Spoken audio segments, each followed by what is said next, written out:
It's truly an honor to stand here tonight to celebrate the 10 years of BWSI and the incredible community that has been made. When I think back to where we began, it's hard to believe how far we've come. I first want to thank Bob for inviting me along on his journey. From the very beginning, I've had the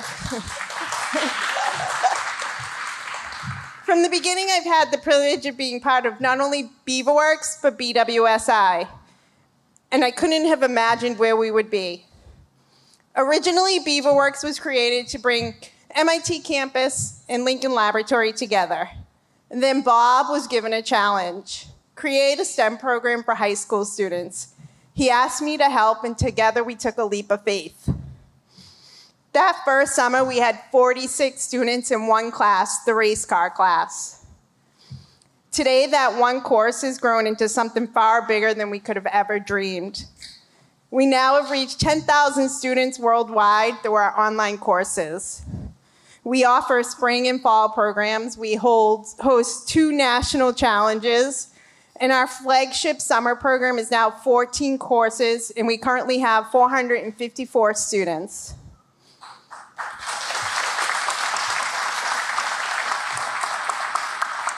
Watching this program grow from one classroom to a global community has been one of the greatest privileges of my career. None of this would have been possible without the unwavering support of MIT and Lincoln Laboratory. Thank you for believing in this vision, investing in our students, and make it possible to inspire the next generation. I'd like to also recognize 2 people who make coming to work every day an absolute joy: Joel and Sigrid. Not just Sigrid. Dedication, friendship, and teamwork are at the heart of everything we do, and I'm so glad I get to work beside you too. I'd like to thank Scott and Chelsea for your leadership, vision, and commitment. Your help will ensure BWSI continues to grow, evolve, and inspire more students around the world. Finally, thank you to all the alum, benefactors, supporters, mentors, instructors, families, and partners. Every student whose life has been changed by this program is a testament to your generosity and a belief in what we're building. Here's to 10 years and to a brighter future.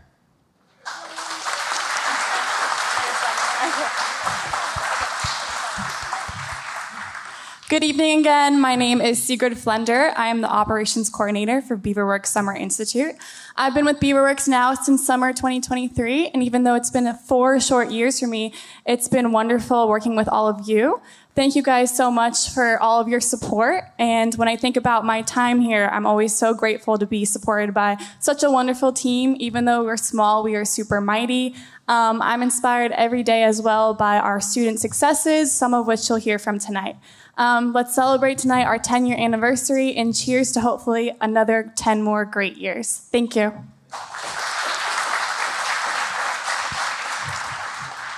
Good evening. My name is Joel Grimm. I clearly forgot to register tonight because I don't have a name tag, unlike all of you, but I want to welcome every single one of you who is here to support BeaverWorks and supporting what we're doing here.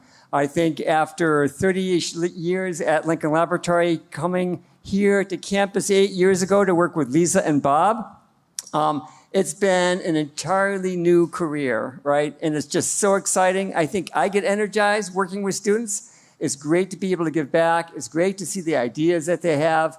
And I think that's why I keep coming back, is for the students, because it is really, really fun to work with them. And it is great to see what they can do. So I think we're going to hand it over to Bob. Bob's going to come up here, our BeaverWorks STEM director. Thank you.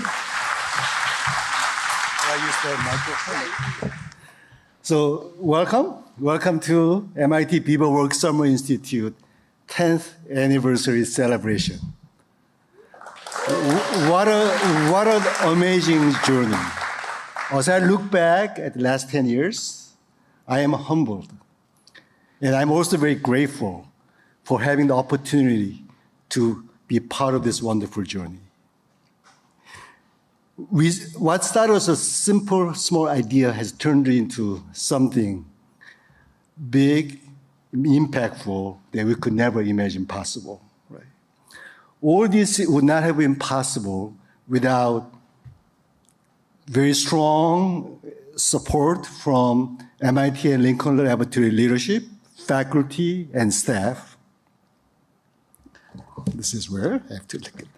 Oh, financial support from many organizations and individuals, and our amazing teaching staff, especially BWSI alums, many of you are here today. Right?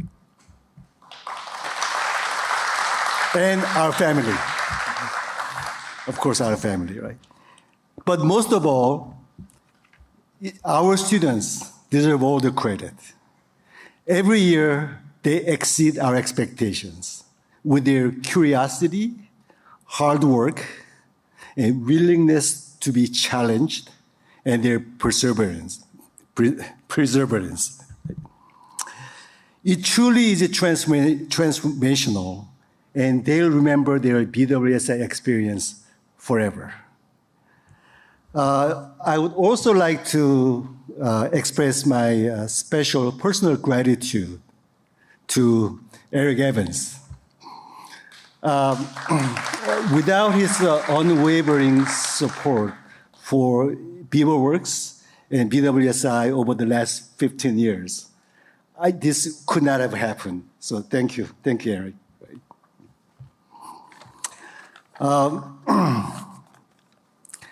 I believe the last 10 years of BeaverWorks is just the beginning.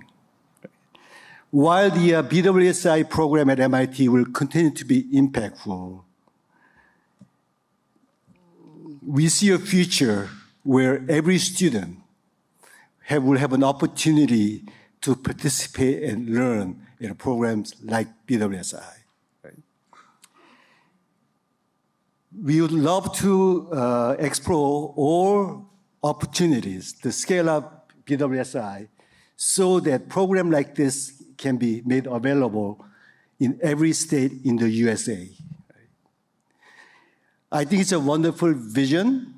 I think we can do it. I think we must do it for our future generation. So let's make that happen. And let me introduce now Scott Van Broekhoven, who's the director of BeaverWorks.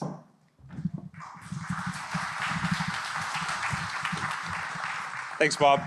And probably another round of applause for Bob. Like, he is amazing. This is really his vision come to life. So I'm very excited to invite up Eric Evans, the Director Emeritus of Lincoln Laboratory, who has been just a huge champion of BeaverWorks from the very beginning, as Bob said. Eric, please come on up.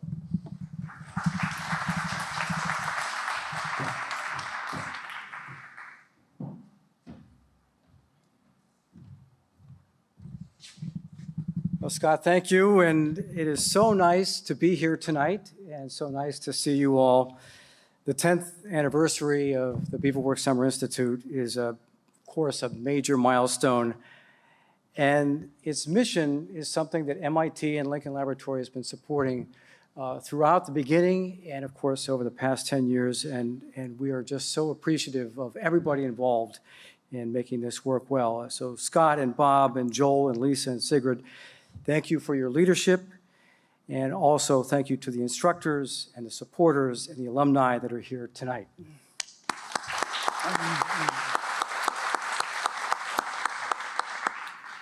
So in true MIT fashion, I thought we should start with some of the numbers.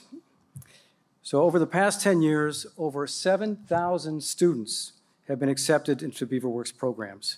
And they are very, very impressive students. I've interacted with them over the period that they've been involved working directly with Lincoln and others, and they are just fantastic, and we're so pleased to have them.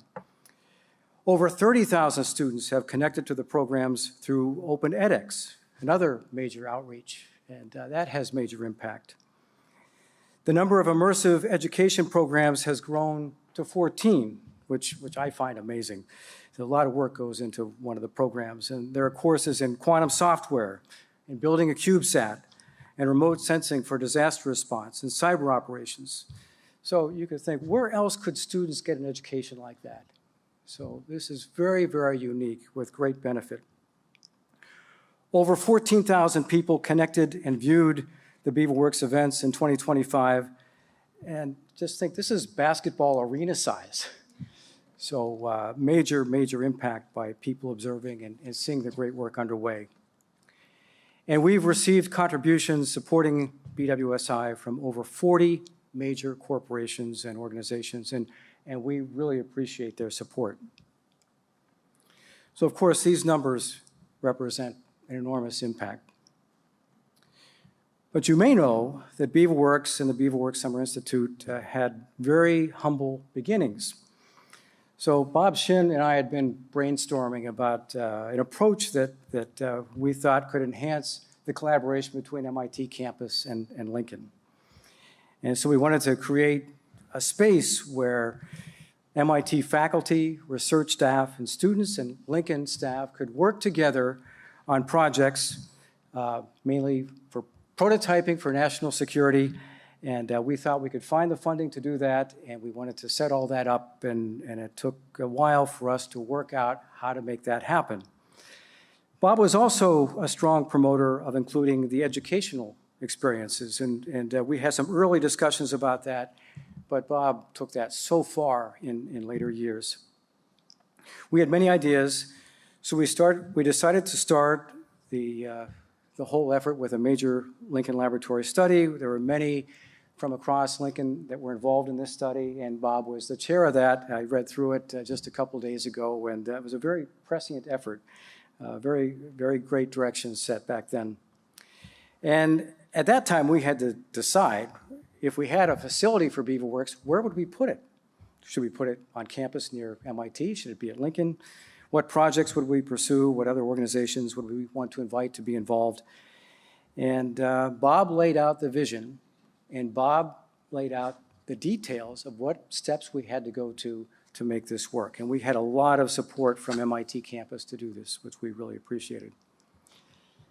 At the kickoff of the BeaverWorks Summer Institute, we stated that the Institute is dedicated to the proposition that innovative engineering prototyping is an art, and that the art can be learned through the experience of building great projects. So that's a deep statement. And to recognize that engineering is not just methodology and equations, it's an art. It's a creative experience. And so we were trying to set that up within the Summer Institute. As Lisa mentioned, the first year we had 46 students, and they built the autonomous race cars. The videos of the early races were fantastic to watch, and they were online. Some of the cars worked well, some of them didn't work well, and it was great to watch the students working together to figure out how to do better through improving the hardware and the software, and it was great to see the progress over the time they were working. They were working together to innovate, and in all of our discussions about how they were doing, they were learning real engineering. And in my experience, engineering projects are often a series of small to medium-sized failures that lead to the ultimate success at the end of the program. And the students were learning this day by day. It's hard to learn that without getting hands-on with a major project. Over the years, I've received many notes from students, and in general, the themes have been, I didn't think I could do it. I got a lot of help. The teachers were great. When everything worked, it was amazing. And then lastly, and also very often, I would get a note that said, this program has changed my life. So that's really an amazing statement for students to make. So 7 years ago on Channel 5 in Boston, they had a local news story about the BeaverWorks Summer Institute, and you can find it on YouTube. They did a great job capturing the energy behind the program, and they talked to many of the students, and that was great to see. There was a moment where they asked Bob Shin about the program, and he said, Just look at what these students are doing. They are the future, and the future is very bright. So I think that statement captures the impact of the Beaverworks Summer Institute in the best way. The program is developing the next generation of scientists, engineers, and entrepreneurs. It expands opportunity, it inspires curiosity, and it empowers students to solve problems that they have yet to imagine. Fundamentally, the Beaverworks Summer Institute is driving a brighter future by teaching students to solve very important and very difficult problems together as a team. And learning to work on a team, of course, is a major step. And this is a great mission. I don't think that we have completely defined all that can happen through Beaverworks in the teaching model underway. But I know that we will continue to see remarkable results and that Beaverworks students will be inspired and truly change the world. So Bob, when you were a division head at Lincoln, you always told your leaders and staff to find a way to do something great. I heard that over and over again. That was very inspirational. Many listened to you.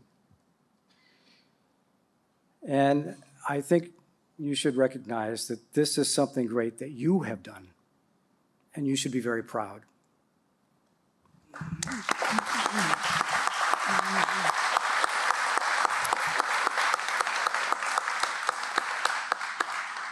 So thank you all for being involved in this exceptional program. You all should be very proud.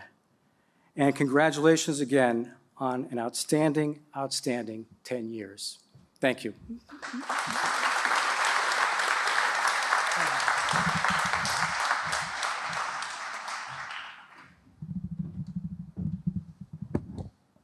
So that's pretty loud. I'm just going to do a couple quick thank yous, and then I think we're going to continue in with like the social hour and discussion. I think one thing I wanted to make sure from the top is that we take enough time to thank Lisa and Joel for their commitment to this effort, right? I mean, it is amazing.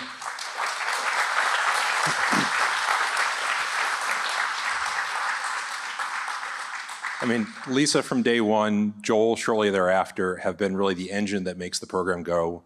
We would not be here without them. I think everybody who's been involved can agree with that. Like, they do absolutely everything and more than you'd expect. I mean, it is everything you'd expect from like a typical, STEM program like this, hiring 60 instructors every summer, making sure that we're all coordinated with MIT, making sure everything works. And then, I have two little girls. My oldest is 10, and I was surprised by what happens when you get 400 plus high school students together. Like, it's amazing. Like, people get hit, people fall off their bike on their way to class and have to go to the hospital. And people, sometimes kids don't show up because they're minors. You actually have to like call their parents to find out if they're okay. And if the parents don't answer, you have to call the cops. And then it turns out that high school students just sleep in sometimes, right? So, I mean, these sorts of things happen all the time. There's like teasing, there's bullying, and they deal with everything over the month of July that happens here on campus and before and afterwards. And it is remarkable, the poise they do it with, the dedication they show. It is just absolutely incredible and a joy to work with them. And they owe all the credit and all the applause here. So Lisa and Joel, you guys are absolutely amazing. Absolutely amazing.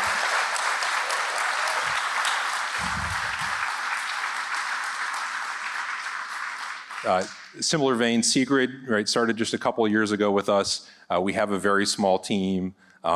Even though we've been around for 10 years, it is still very much a startup model, right? So you go and you do what you got to do to get it done, right? And Sigrid does everything as well. Like, she fills all the holes and all the gaps. She is an amazing person to work with. We are incredibly lucky to have her as well. So really, thank you, Sigrid.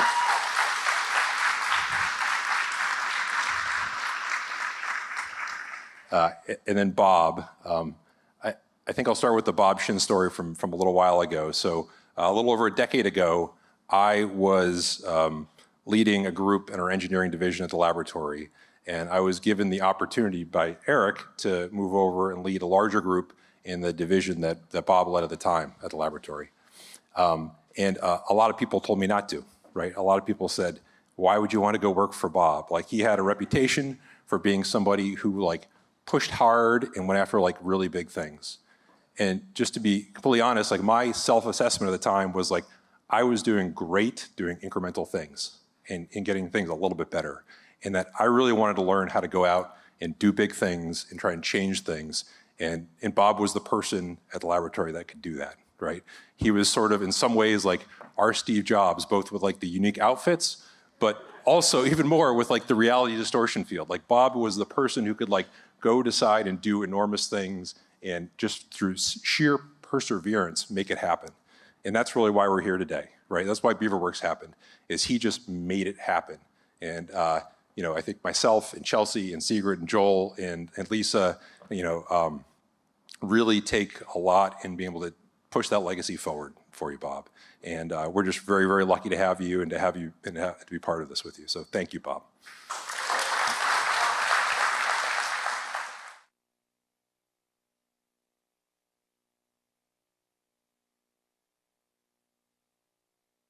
We hope that you've been enjoying the conversations, the company, the food, and getting a small taste of what BeaverWorks Summer Institute means to MIT Lincoln Laboratory, to the MIT School of Engineering, and most importantly, to the students who've experienced firsthand its transformational power.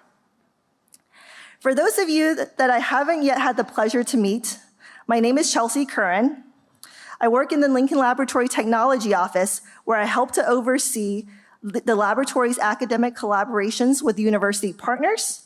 And I recently joined the BeaverWorks team to work alongside Scott, Bob, Joel, Lisa, and Sigrid. Whew. Thank you. BeaverWorks is a cornerstone of Lincoln Laboratory's many collaborations with MIT campus, one that not only brings together the best and brightest from our respective organizations, but also unites us to advance a common mission to inspire and educate the next generation of STEM leaders and innovators. So as we celebrate 10 remarkable years of BWSI, we're reminded that tonight is about more than reflecting on what we've accomplished, but it's also an opportunity to imagine what comes next. We aspire to grow our mission to expand access to exceptional STEM education to students from all backgrounds, from all over the country, to recruit the most talented instructors to BWSI, to share their wealth of knowledge, and to build the coolest, most awe-inspiring prototypes that set the bar for hands-on project-based learning. If this evening has inspired you, we hope that you'll share the BWSI story with colleagues, friends, and future students who could benefit from its mission. Every new connection helps us strengthen our community and bolster our work to create a future driven by curiosity, collaboration, and a commitment to tackle real-world challenges through science and engineering. So thank you for being part of this milestone celebration with us and for helping to make the past decade truly extraordinary. From the bottom of our hearts, thank you so much for your support of the BeaverWorks Summer Institute, and we can't wait to see what the next 10 years will bring. So have a wonderful evening. Stay dry, safe travels, but before you head out, I'd like to direct you to that corner of the room to pick up a t-shirt from the BWSI vault and to enjoy a slice of the Bob Shen cake. Thank you, everyone.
Testing, testing. All right, race car. Race car, can I have your attention, please? No, I'm not gonna yell. It's on the... Okay, race car.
about how you love.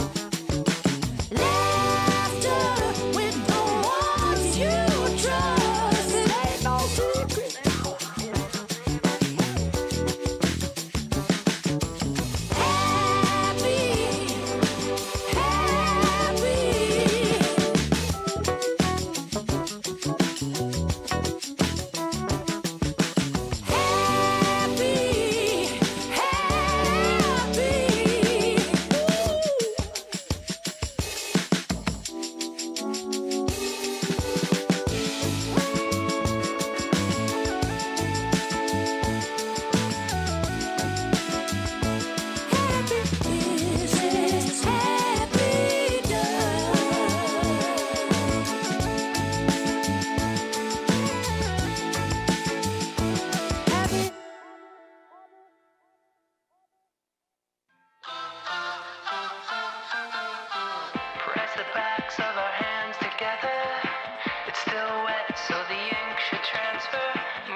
1,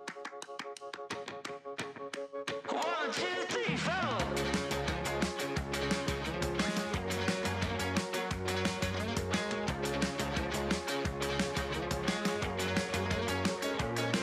Well, I chipped my tooth on a tangerine, and the jaybird singing something about the way things used to be. Now I'm dancing on a wire like a cheap paper tiger, strumming on a heartstring stereo to a song that no one knows, and it goes like this. Hey, hey, yeah, said it goes like this. Say la vie, oh, don't ask me, 'cause it goes like this. Yeah.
excuse me, race car. Can we have you guys come join the stands?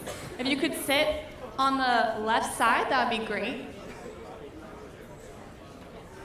Parents, if you don't mind, those of you that are on the left, do you mind sliding over a little bit so we can add our race car course there? That would be great. Thank you. We really appreciate it.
Welcome to BWSI 2026. How is everybody today? That's right. We've been practicing this at the lunchtime seminars. We've had a great series of seminars.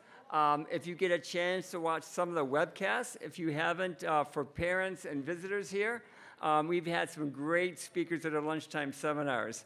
But at almost every seminar, I ask the students, what is BWSI?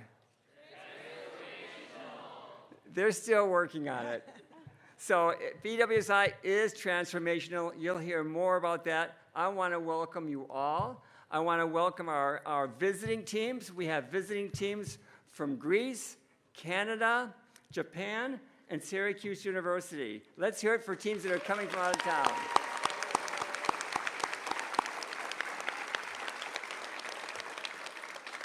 It is a super collaboration that we're having with them. They work on the project independently, which is just another way to expand the impact of the Summer Institute. So I also want to welcome all our staff, and I'm going to turn it over to Sigrid next.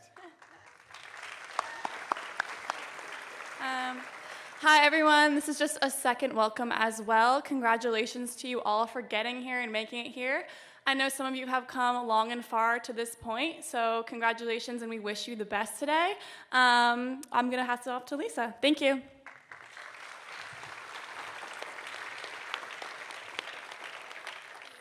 So how many of you are ready for today?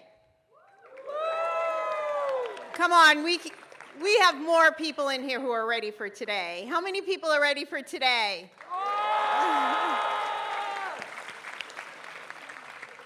So I'm just going to reiterate what Joel and Sigrid say. Congratulations, you guys made it. 4 weeks, high stress, lots of work, but you did it. So give yourselves a round of applause.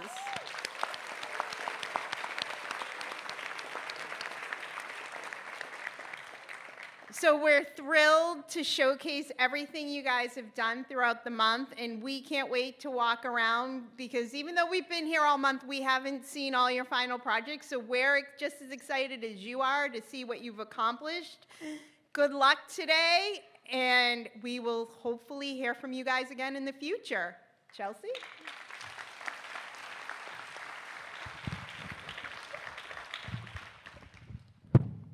All right, good morning, everyone. It's great to see so many faces out here today. We're really excited for a fun day ahead. We're so proud of all that you've accomplished over the past 4 weeks. It's been a privilege for all of us to be part of the BWSI transformational experience with all of you. I also want to give a special shout out to our many students who are watching online via the webcast. So thank you for joining us here today as well.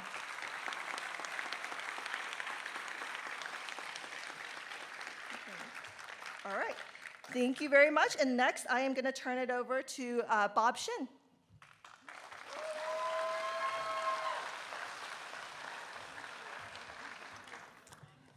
All right. Today is the last day of the program. Can you believe it? It seems it was only yesterday we welcomed you to our program. Do you remember your first day? Yes. Were you nervous? Yes. Were you excited? Yes. Are you nervous now? Yes. Are you excited? Yes. Did you get some sleep? No. Today is a special day. You know why? Well, lots of reasons. All right, so what is BWSI? And today is a special day because today you all become cool-looking B-roll bowler.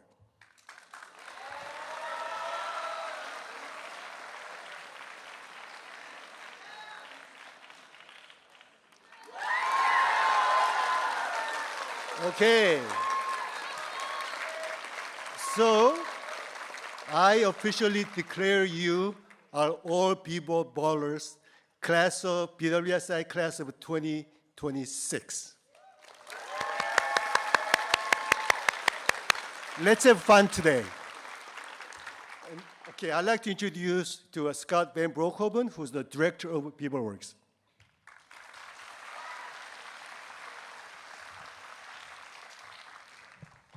Thanks, Bob. Bob is almost always an impossible act to follow, so I'll try and do my best. This is a very important year for the BWorks Summer Institute. This is our 10th year. So we started in 2016 with a single class, the RACECAR class, where we took a race car that was being used by MIT advanced undergrads to learn programming and robotics, and we brought it to summer students from around the country. That first class had 46 students only. We had a final event in here. It was very, very exciting, and then we've grown since then. Our second year was 3 classes. It was RACECAR, it was CogWorks, and it was the UAV racing class. The BWSI continued to grow. In 2019, we were still fully in person. We were about 250 students across 10 different courses. And then 2020 happened, right? COVID happened. We were planning to do fully in person here at MIT. March of that year, the country really shut down, right? And there was a question of what we were going to do for BWSI then. And most of us thought, well, we'll punt for a year. But Bob was like, no, that's not going to happen. We're going to go remote. We have like 3 months to figure this out. And we did. We went remote. We ended up with, I think, 6 courses in 2020, a fully remote course.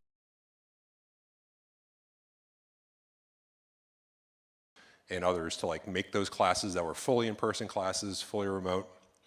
And I am continually amazed by the work our instructors do. Our instructors at BWSI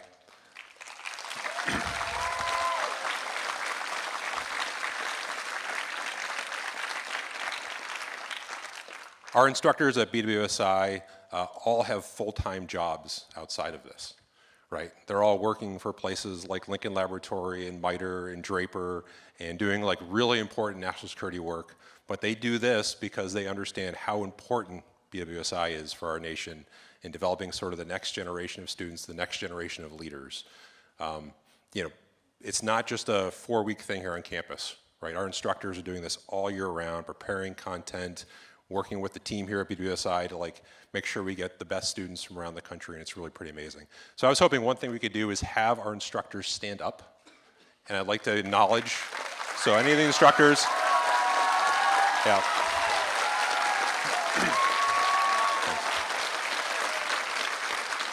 So they are really the heart of what this program is, and we would not be where we are today without them.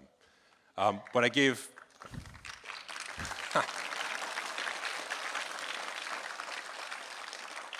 when I gave my initial sort of welcome talk at your first day here at BWSI, I mentioned that one of the hallmarks of our program is collaboration, right? And that, yes, you're gonna learn a lot of technical skills as part of this program, but equally, if not more important, are the relationships you're gonna build, right? You are some of the best and brightest students from around the country. You are amazing students. And everything you do in the future will be in teams and with others. And I have been impressed this year at the level of teamwork and collaboration amongst students. I heard from multiple students that I've talked to over the course of the summer that, you know, I was worried that I didn't know how to do this one thing, but I had somebody else on my team who knew how to program, who knew how to do circuits, and we were able to work it together and figure this out. Right, so this, you know, as you leave the course and move on from here, keep those relationships with you, right? Make sure that you exchange email addresses, exchange phone numbers, stay connected.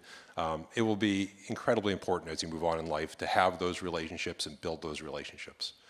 Along the same lines, one thing we're trying to get more deliberate with BWSI is trying to build a larger community. Right, we honestly have not done as well as we could in previous years in trying to do that. There's challenges. You're all going to go to college. You're all going to get new email addresses. You're all minors, right? So that limits a little bit about how we can communicate. We do now have a BWSI LinkedIn page. We would love it if you join that, right? That'll be a way where we can transmit broadly and try and think of events that we can do throughout the year or future years where we can bring alumni together. Please don't try and LinkedIn me. You are a minor. I will not be able to accept that LinkedIn request.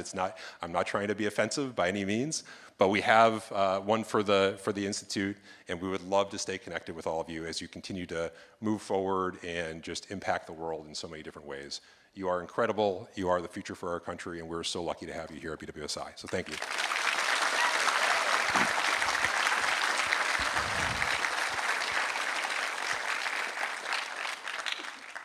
We would not be here where we are today without our sponsors. As you can imagine, putting on a program like BWSI is fairly expensive, right? We have a huge number of TAs, instructors, we take a bunch of materials, and we try to maintain at a pretty high affordable level for everyone who wants to be part of it. So our sponsors are so key to what we try and do here. So we're fortunate today to acknowledge several of our sponsors as part of the program. So to kick this off, I wanted to invite one of our long-term sponsors from MOL to come up and say a few words.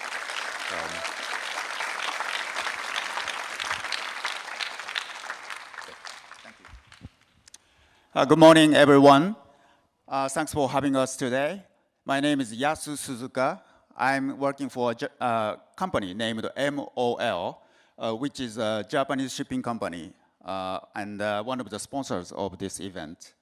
And our company operates more than 900 ships, huge ships globally, and of course, carrying lots of cargoes to and from the United States.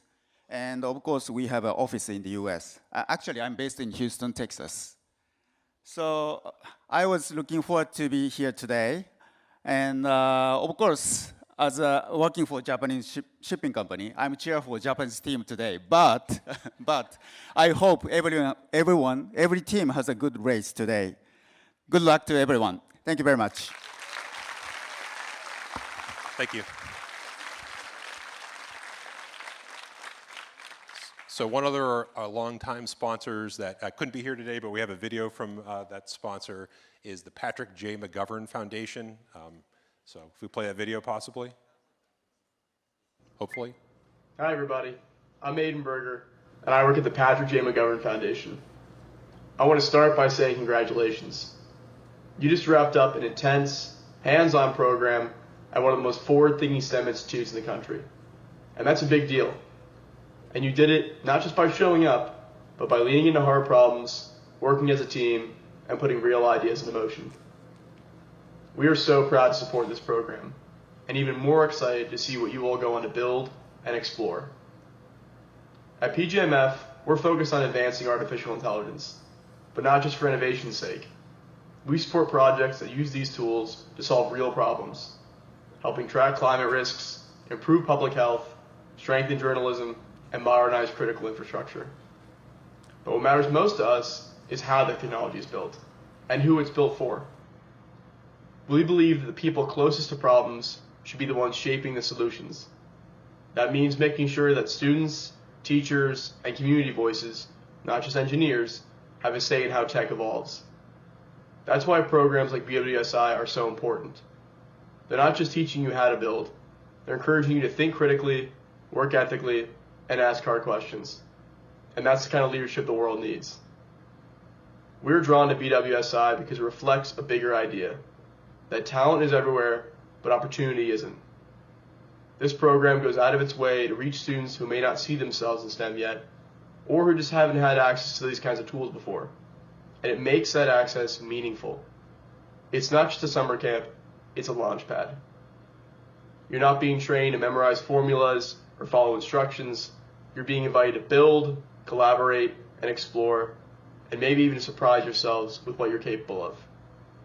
We admire BWSI's willingness to experiment, trying new ideas, expanding who it reaches, and always looking for what works better. That mindset is part of what makes this such a powerful learning environment. As you move forward, I want you to remember this.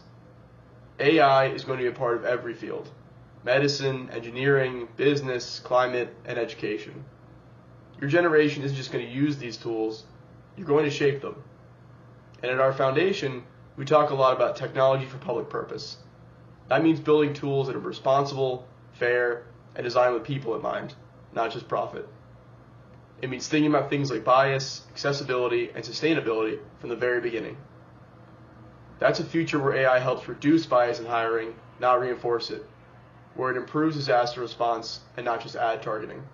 Where every product team, every engineer, and every policymaker stops and asks, who does this serve, who does this leave out, and how can we do better? You're already part of that future. By learning how to use these tools and how to think critically about them, you're helping build a more just, more thoughtful, and more impactful tech ecosystem. So, whatever comes next for you, college, internships, or new projects, I hope you hold on to that curiosity and that sense of purpose. The world doesn't need more technologists who can just build fast. It needs more people who are willing to build wisely. So from all of us at PJMF, congratulations again, and thank you for letting us be part of your journey.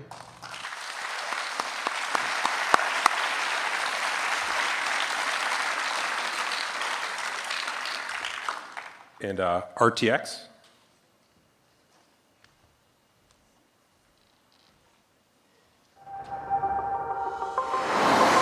We are defined by the questions we ask and the challenges we take on. When will sustainable be the standard? Will data be the difference? Can materials be lighter? Can they handle 5,000 degrees? How can travel be transformed? How will we make the world safer? Decisions faster? Are seamless communications the key? Can what's up there help us down here? Is human ingenuity limitless? Is our true potential endless? At RTX, we take on the big challenges. We ask the big questions, and we find answers. We are RTX.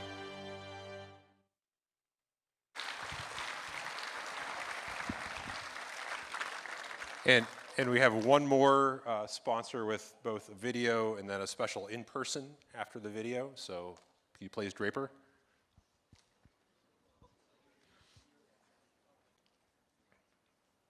Here at Draper, we support STEM students from the high school level to undergraduate interns to the Draper Scholar Program, where we fund both master's and PhD programs in STEM education. The program that you have just completed is one step in you choosing your future direction. I hope that you will continue to focus on the STEM technologies going forward and solving some hard problems for our nation. Congratulations again, and I look forward to seeing all the amazing things that you will do in your future career. So for the last several years, we've been very fortunate in that Draper has offered an internship to one student for each of the BWSI classes that are recommended by their instructors for next year. So to present the internships for offers for next year, we have Madison here from Draper.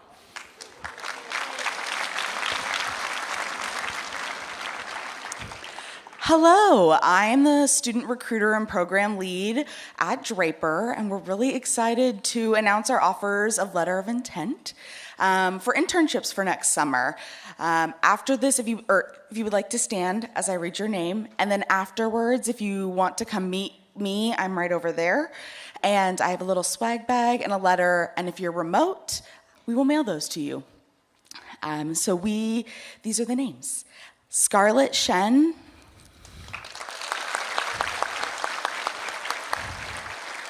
Rootvi Medalgi, Chase Nam, Henry Rosenberg,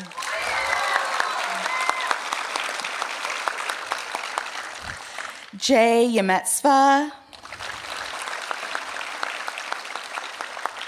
John Galvez, Oluwaju Okarimi, Max Zhang, and Sophia Yu.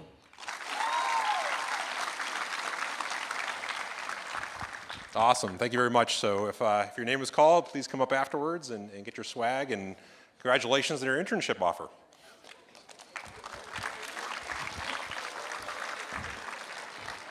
Well, we are ready to get started with the showcases, and we're going to send teams off to their various venues. I want to remind both parents here and visitors that not only do we have the race car going on here, but upstairs in the athletic center, follow the signs for Matt Court, where the UAV drone racing course is going on. And also go over to the Student Center in the Lobdell Dining Hall, where we have 4 great courses going on over there. It is a wonderful showcase. Take time and talk to each of the students and teams and see what they've done, because they've done some amazing things. And the last thing is the food trucks outside. Students have tickets. Lisa, can you confirm if they're selling lunches too? They are selling lunches too. They should have extra lunches for visitors here as well. So with that, okay, sorry. At 2:30, thank you, Lisa. At 2:30, we'll be coming back here for closing remarks and to watch the Grand Prix race. So it's always exciting. It's always great to watch. And then we'll have closing remarks for today's session.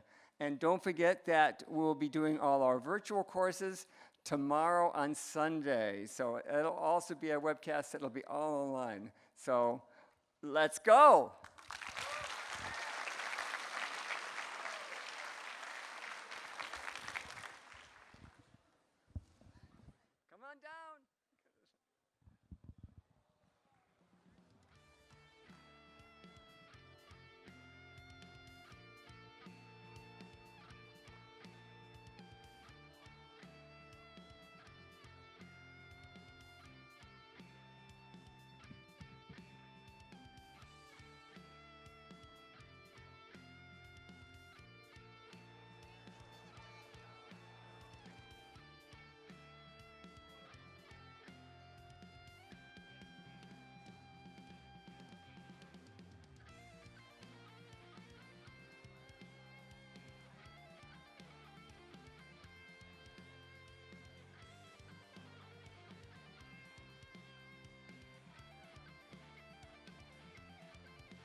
All right, everyone. How are you all doing today? Good? Awesome. My name is Chris Lai. I am the lead instructor and course developer of the autonomous race car course. This year, I have the honor and privilege of teaching an amazing group of students, as well as hosting the course and final event for the international teams. The event you'll be about to view is the time trials, where teams will autonomously race around the racetrack you see on the field. The way time trials work is that each team will receive 10 minutes in order to complete one lap of the track. As you may also see, that the track will have moving obstacles as well as flashing lights. Teams can be awarded points if they complete dynamic obstacles, which are the moving obstacles you see on the field. Teams can also incur penalties if the cars crash and need to be adjusted throughout the race. As always, with time trial rules, the fastest times wins. So good luck to all teams, and I'll see you all at the finish line.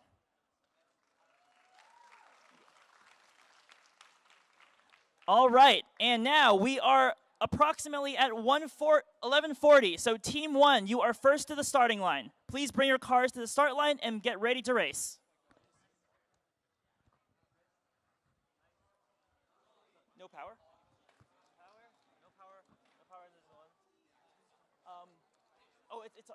Excuse me. Can you plug in the orange power cable underneath there?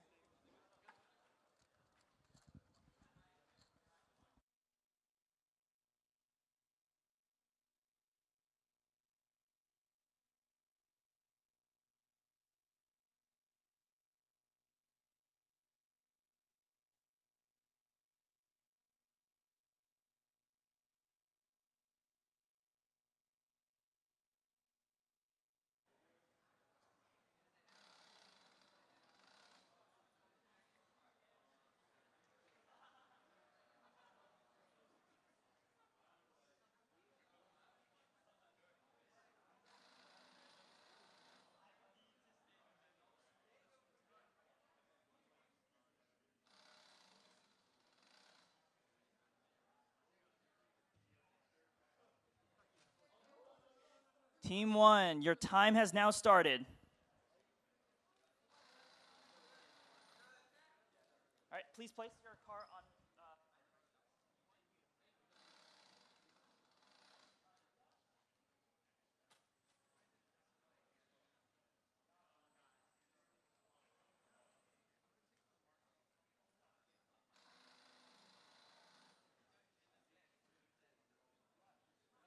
Yash? Okay, Yash, can we start with the lights off, please? Team 1, how are you feeling? Bad. Can you tell us a little bit about your team name? 6, 7. All right, here we go. Thank you. Yep. All right, here we go.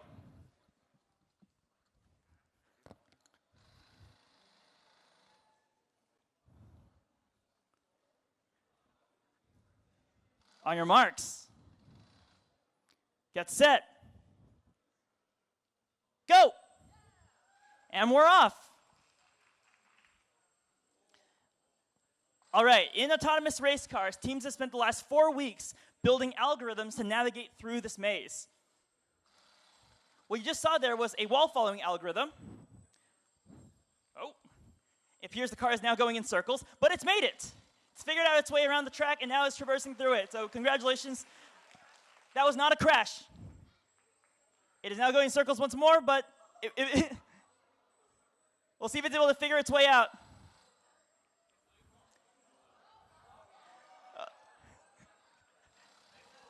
All right. Oh. Team 1, you can have one person at the track to correct your car if it crashes. All right, there we go. Oh, maybe not. That was not a crash. It made its way. All right, now we're at cone slalom. That's one cone. And now it's going backwards.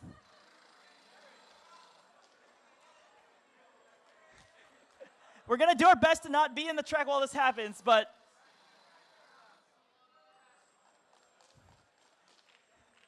all right, for each crash/touch of the car, we do add 5 seconds to the total time. So here's to hoping that the team can figure out their way through cone slalom. All right. Oh.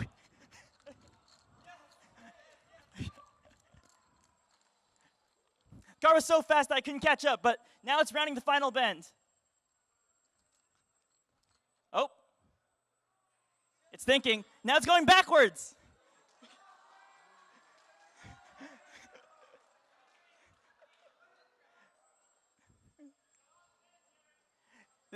I've personally never seen this before in my many years of teaching this course.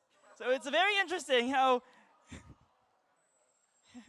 these things happen sometimes, but that's okay. That's okay. Here we go. Final stretch.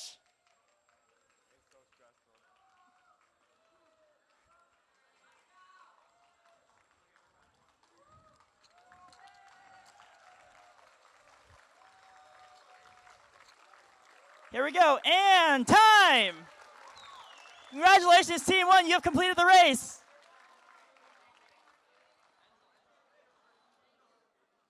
All right, Team 1, great job. Please pick up your car and head back to your station.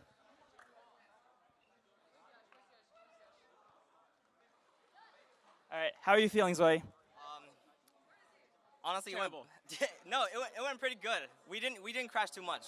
That was pretty good. Awesome, awesome, awesome. Did you expect the car to go backwards at times? I should go faster. Actually, when you go faster, the car just don't going back. I see. But very nice algorithm to correct for potential crashes.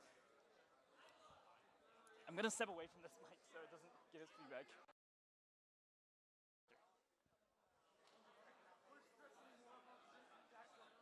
Do we wait for the next 10-minute window? No, we can immediately start the next one. Yes. All right. What a fascinating race by Team 1. Next up is Team 2. Team 2, if you are ready, please make your way to the starting line.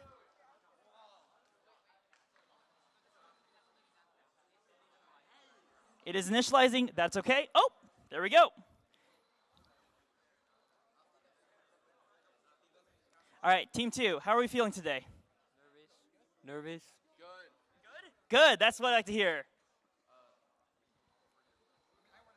So tell me a little about what SIP stands for on your car. It's just an inside joke. Inside joke, got it. Just say gatekeeping? It's all right with me.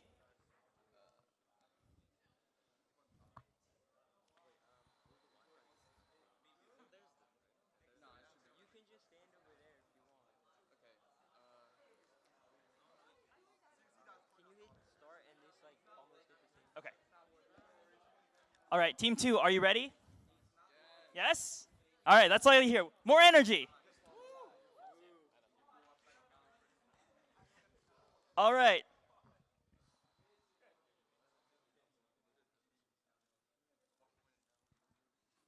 On your marks. Get set.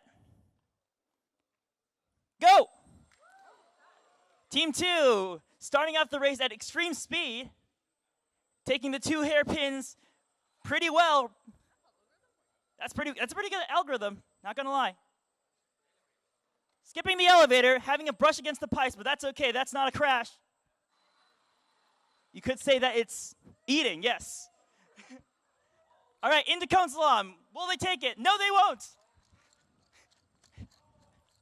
All right, slam straight into the intersection, but that's okay. Off it goes again. Team 2, driving so fast that it looks like it's doing wheelies. All right, and it's off again. Oh. Quick, pick it up. Okay. Oh, the camera died. Camera's unplugged.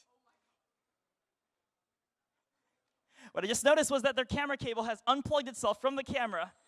Let's hope they don't need it for the rest of this race. The lighter just broke. Oh, it's back, it's back. Go. Because, yeah, I saw the lighter not spin. Do you guys want to bring your computer to rerun your code? All right, we're going to do a pause on the timer.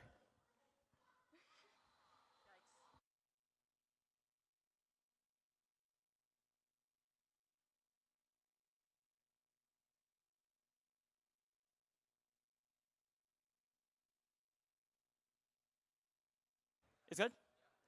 All right, we are going to resume the time in 3, 2, 1, go!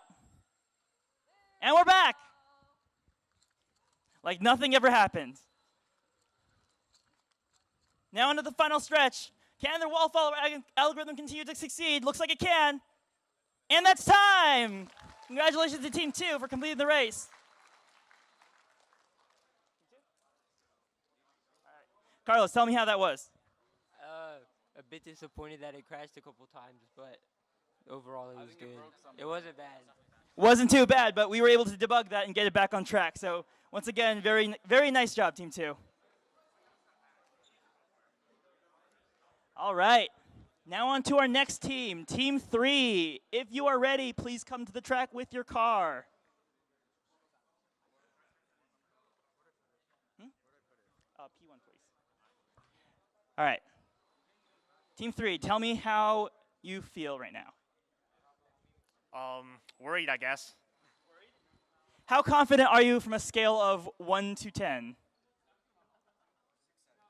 7. Fair enough.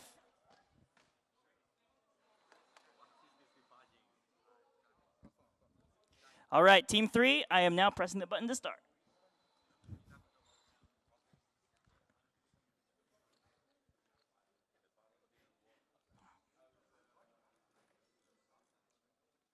On your marks, get set, go! And we're off. The car looks like it's oscillation, but it's still keeping in between the lines, so no problems here. That's just one. All right, that's not a crash. Not a crash. Are we sure it's not a crash? Okay, that's a crash. All right, crashes are defined as if the car crashes into a wall and cannot recover on its own and needs human intervention, which is not autonomous, but that's okay for the sake of our course. All right. Have we seen a team take the elevator yet? No, this team is going straight past it and taking the wall follower. Good choice. All right. Gavin, I will just give your car some space to think, to ponder. The car's lidar can also see you. All right. There is a blue line on the floor. I let go of that one that time early. I was scared of it as well. All right, that's one cone. And the rest ignored. All right, let's see what the team does next. There are 3 paths here to take. It looks like they took the right path. And into the course they go.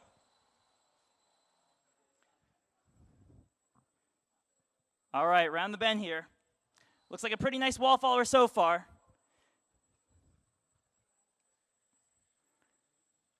All right. Close call on that one, but we're still alive.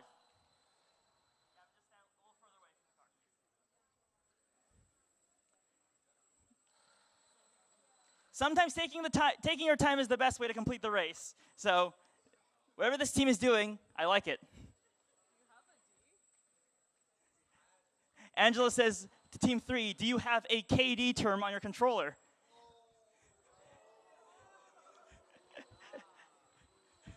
It's okay, guys.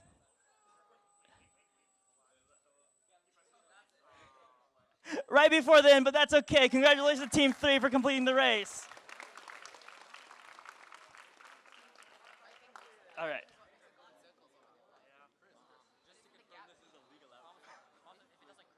All right. I have a question from a student who wants to confirm if this is a legal outfit. Please describe your outfit. It has some tags on it because our car doesn't work, but if no one else's car works, then we won't lose. Fair enough. All right, Team 3, please collect your car. All right. Next up is Team 4. Now, Team 4, I hear you also have an interesting name. Can you tell me a little about it? We're called CC because we have the most coins. And what are coins? Basically, you do quests and you win coins, and the more coins you have, the better you are. Some coins right here. Yep. Can I have it? No. You may have it if you complete the race.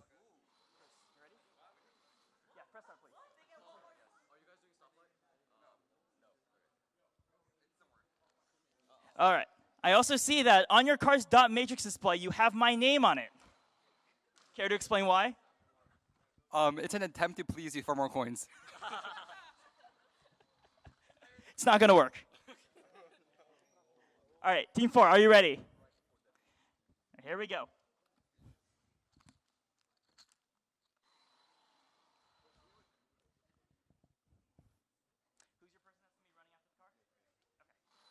On your marks. Get set. Go. And we're off. Looks like this car also has a sticker with the letter N on it on the back. Right into the wall. That's okay, though. Real quick correction, puts it back on track. Let's see if this team wants to take the elevator. No elevator. The elevator feels lonely today. All right, right into the next part of the course. Cone slalom. All right, that's one cone. That's two cones. And it didn't finish the rest, but that's okay. All right, takes the middle path. I seem to have dropped one of my coins, but that's all right. Team 4, having a very fast wall follower so far, with only one crash, is making now to the final bend of the track. Let's see if they can keep up the good work.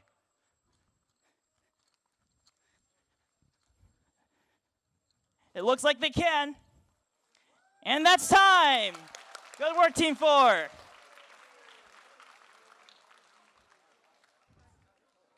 right. Team 4, please come and collect your car.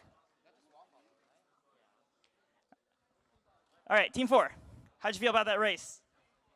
We're winning 2 awards. Very confident, Paul. Very confident. I like it. All right. Can the next team please step up to the stage? Team 5. We're running really good on time this year.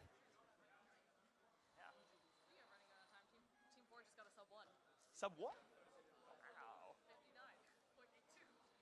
Angela, what do you think about the races this year? I think that everyone should still take the death spiral. And what is the death spiral? Chris pointed to an open lot and said build track there, and so we built a death spiral that's full of cones and a lot of hairpins and turns, and no one has taken it so far, which is very unfortunate. Well, let's hope that someone takes it in the future. It's a very fun course, trust me. It was an unplanned experiment that we did late into last night when we were setting this course up, so it's not even in the simulator, but that's okay. You want it in the simulator? Team 10 wants it in the simulator. All right. How are you feeling, Team 5? All right. Pretty tired. Pretty tired? How late were you up until last night? 3-ish a.m. about. Everyone here should get some sleep, including me. Yes, please put it in P1. Faiza, how are you feeling about your team? Feeling pretty good, you know, hopeful. Hopeful? Yeah. Hopeful, I like it. Good positive energies. Do you have to press start?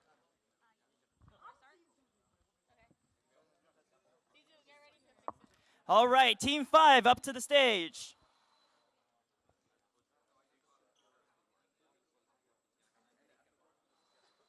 On your marks. That's the wrong light. Get set.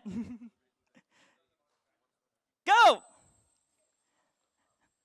Off to a nice and powerful start.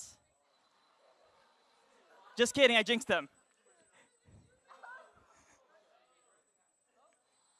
Okay, it's going in circles, but if it can correct itself, we're still okay here. The LiDAR crashed. Ah. All right, let's put a pause on that timer while Team 5 resets the code.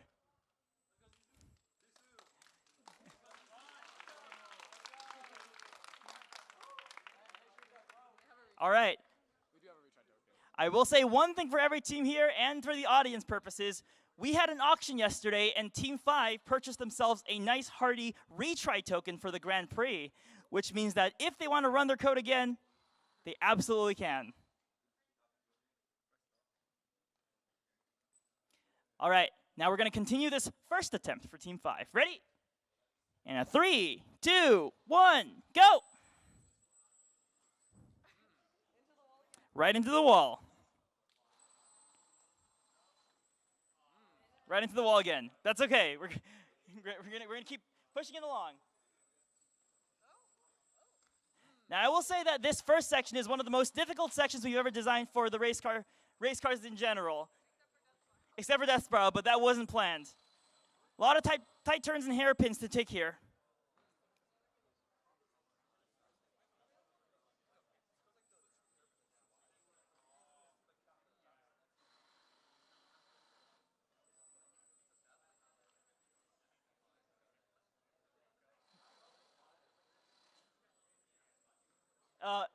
Team 5, is your code working? It crashed again? No.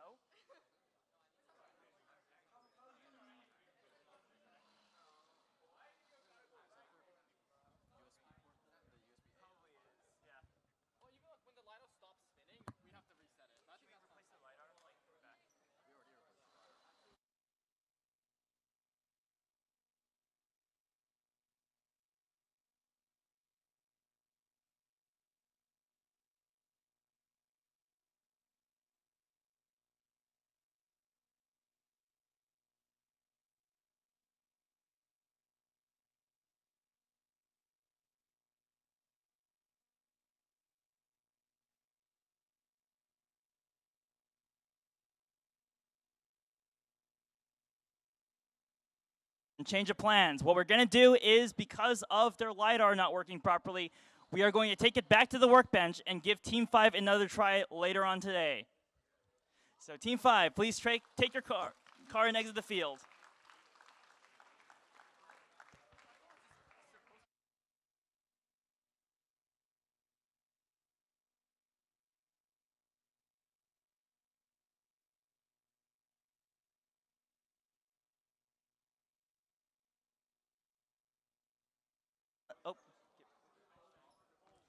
Alan, our mechanic here, is going to swap out a cable in Team 5, which we suspect is the problem from that last attempt.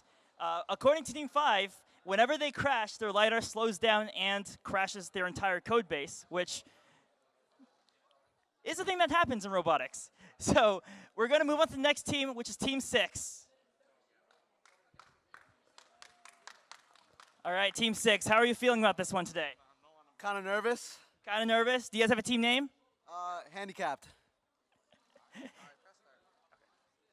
And want to describe that name?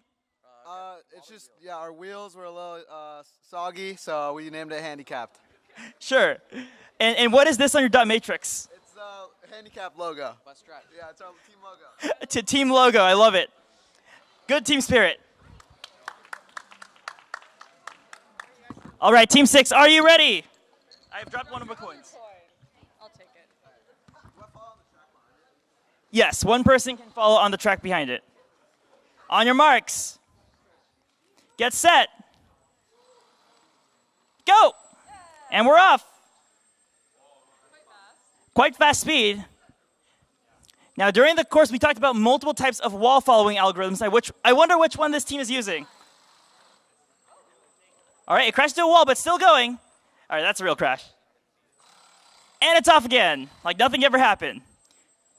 All right, we saw it skip the elevator.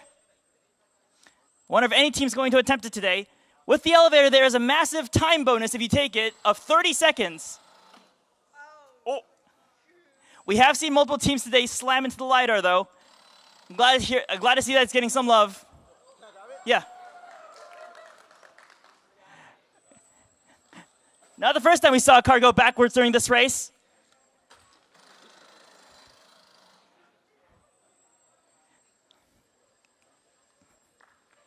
All right, all right. All right, takes the middle path, avoids the death spiral.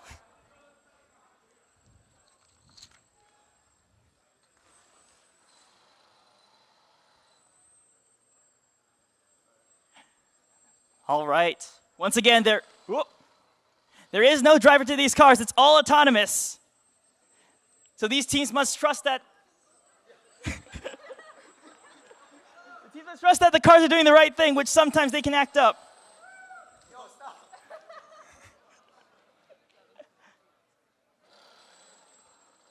All right, and we're off again. No. Seems like a game of cat and mouse at this point. Like a baby. Yeah. Is your code doing okay? Your LiDAR okay? Is your LiDAR okay? That's a better question. No.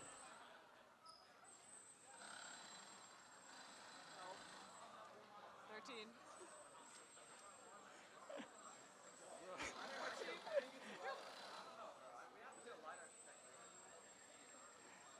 All right. Looks like it's doing fine now. All right. Little bump, but finishes the race. Congratulations, Team 6. All right, Team 6. How are you feeling, Abner? I mean, had to help it out, but hey, it's teamwork. It's teamwork, right. I love the positivity. Absolutely. One of the biggest lessons we talk about during this course is that robotics in the real world is messy. It's not perfect. And sometimes the code that worked yesterday no longer works today, even though it's the same code. So I think we've seen that a lot today, and a lot of that in display. So I think it's a great example of what we learned. All right, race car, we're moving on to Team 7. Team 7, please place your car in P1 and get ready for your race.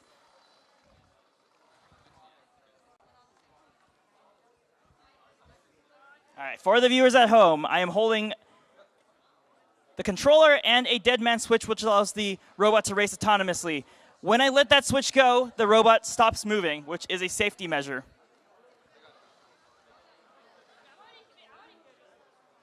All right, Team 7, how are you feeling today? Kinda okay. Yeah. All right, anything you'd like to say about your car and your preparation period before this? Good luck. Good luck. Okay, good luck to your car as well.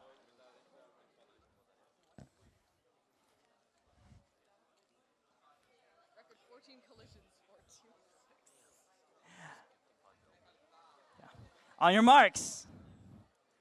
Get set. Go! All right, I haven't pressed start on the controller to start the code yet, so we are going to do that one more time. Oh, there we go. Now that I've pressed start, the dot matrix is actually responding.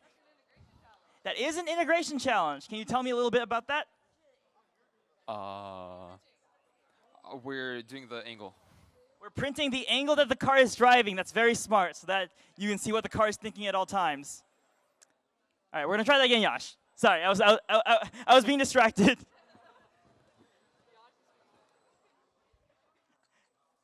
All right, third time's the charm.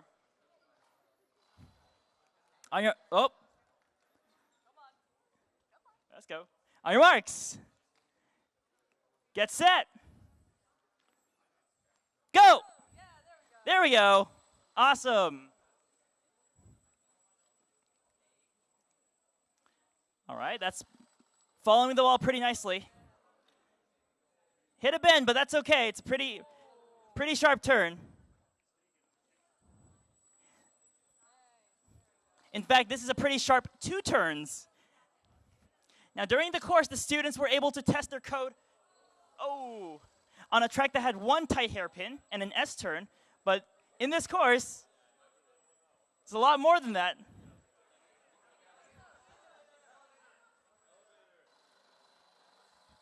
All right. We allowed that team pickup because their car was spinning in circles, but now it's progressing through the rest of the course. Doing pretty well here so far, avoiding this big block in the center, and progressing to cone slalom. All right, let's see if this team will do cone slalom. That's 1 cone in the right direction. Oh.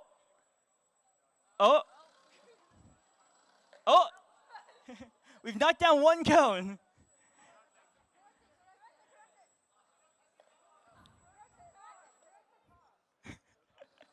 Seems like this car is prone to going in circles, but that's okay. Oh.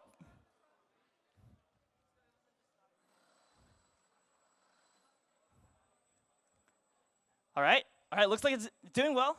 Oh, I should not be saying these things. That's all right, though. Oh. No, it's following me now. It's like the car has a mind of its own.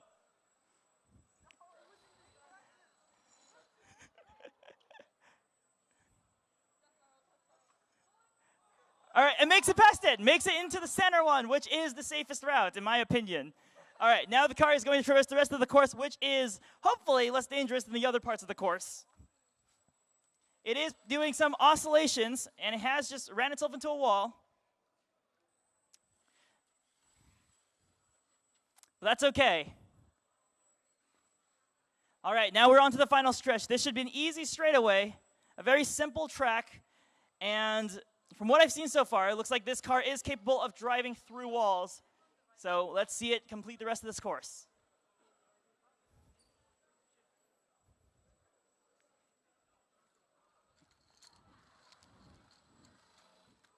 All right, now we're on to the last bend for Team 7. Let's see if they can make it to the finish line. And they can! That's time! Congratulations to Team 7 for completing the course.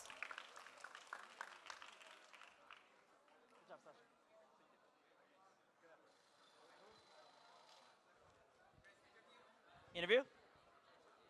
Oh, yeah. All right. How'd you feel about that? It wasn't oscillating before. I don't know what happened. It wasn't oscillating before? Did you expect any of that to happen on the actual track? No. We're testing and it was going perfectly, but not anymore.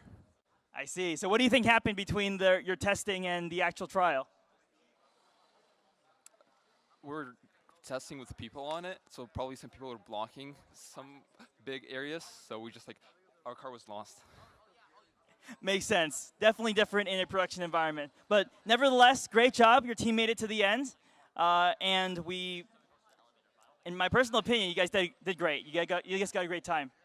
Thank you. All right. Good.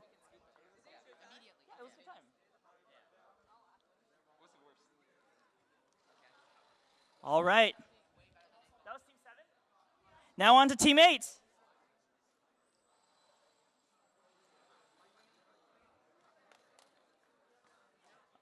All right, Team 8, how are we feeling about our car here? Very nervous. Very nervous. Why are you nervous?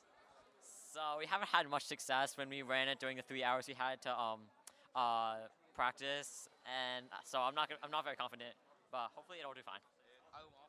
Our wall follow moves in circles a little, so we're hoping it doesn't do that this time. All right. Well, let's see if that is true.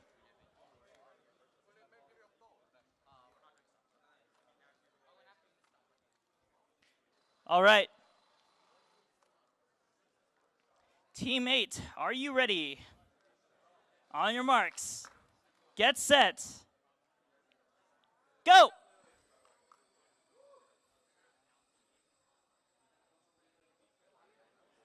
Once again, we're seeing another variation of the wall follower, making it past one hairpin.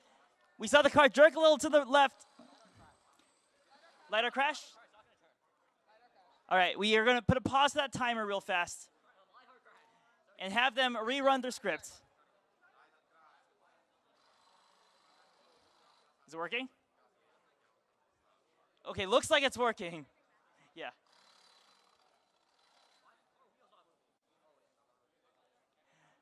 All right, we're starting the time again in 3, 2, 1, go.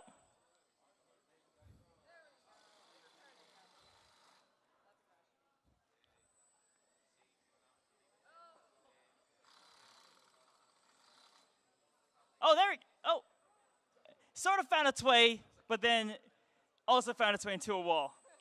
That's okay, though. We keep going.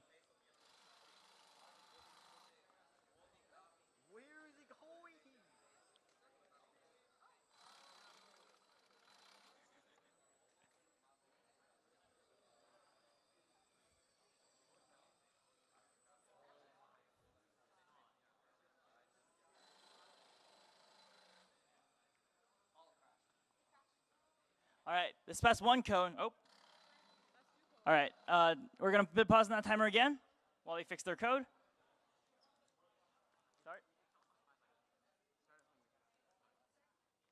Okay, we're going to start again in 3, 2, 1, go. That's 2 cones. Now it's going in circles. Now this is quite challenging because we've never had as much empty space as we do in this ice arena. Oh, but it found its way. That was a successful cone slalom. All cones were passed. We're going to pretend that was on purpose. All right, now our car is making its way through the final stretch, past the windmill. All right, looks like we're getting pretty good score so far. All right, now teammate's car making way to its final bend. The entire team trailing behind it.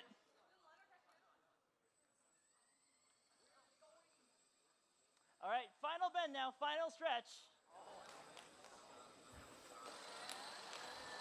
And that's time! Congratulations to Team 8 for finishing the race.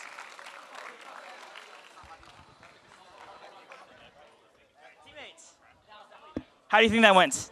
It was definitely better than expected. It didn't suffer as much as we thought it would. Awesome, I'm glad you thought it went better than expected. I also thought your car did a great job. Well, we have one victor of the cone slalom, which, hey, accident still a win. The cone slalom is very difficult because you have to move to the left of one cone and to the right of the other. Each cone knocked over or violations will incur a 15-second penalty to the team. All right, now moving on to the next team. We have Team 9. Team 9 up to the bat.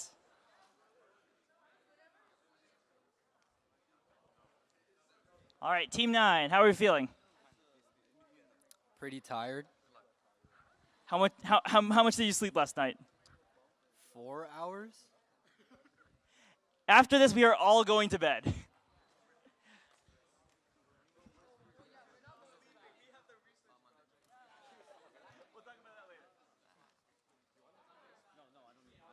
All right. What kind of special stuff are we going to see from your team?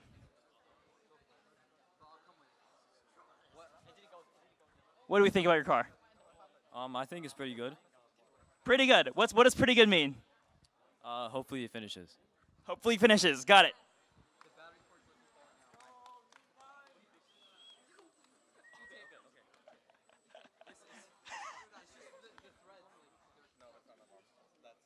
All right, Team 9, the last team of the BWSI division, is up to the bats. Yes, I like that. Lock in. On your marks. Get set. Go! And we're off. Team 9 with a blazingly fast start around the first hairpin. Around the second hairpin. Very, very clean. Right into the wall, but that's okay. It's one correction down. Around the next turn. Looks like nothing can stop them. Oh. Spoke too soon. Sorry, everyone. All right, now at the cone slalom. They got one cone, no cone, no cone, and ran right into the fourth cone and into the wall. Now making their way around the bend. In front of the windmill. To the final stretch. We have to jog after this car to keep up with it.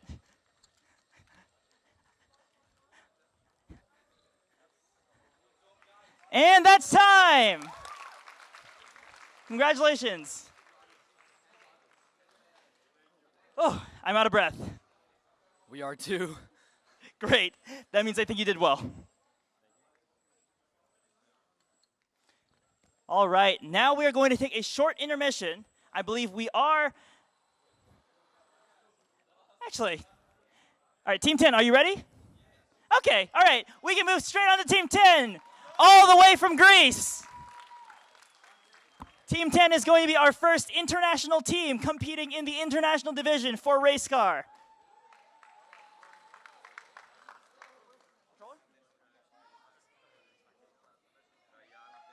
Receiving a lot of support from the audience. I love to see it.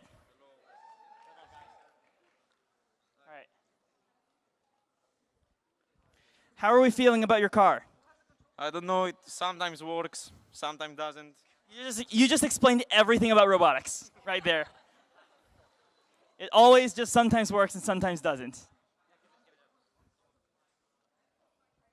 Alrighty.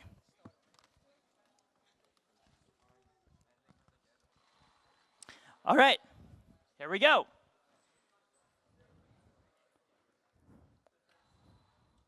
On your marks. Get set. Go!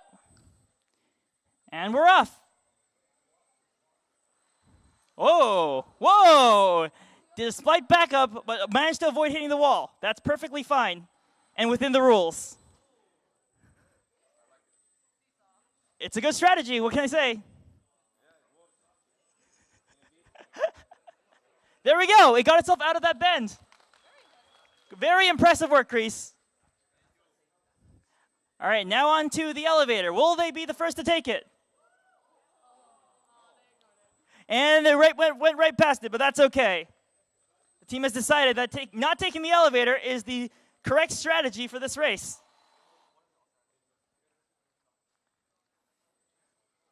All right. Their car's still moving perfectly fine, now approaching the dreaded cone slalom. That's one cone down. Oh, past the second cone. All right, past the third. Nope.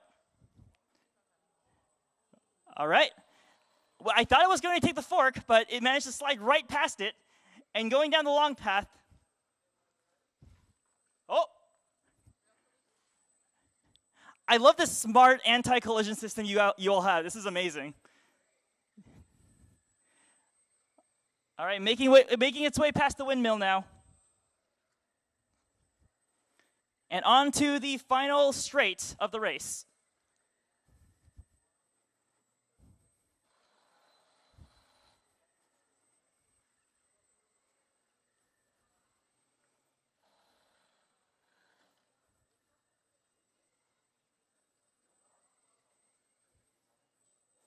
All right, at the final bend, one last back and forth here to get around the final quarter. Final stretch here, Grease. Final stretch. And that's time. Very nice. Good job. What did you think? I'm really proud of us. I think we did good. And yeah. Awesome. I'm very proud of you as well, Grease. No crashes. All right. Now moving on to Team 11. Team 11, are you ready? Team 11 is ready. Team 11, all the way from Japan. Can you place your car on P1, please? P1.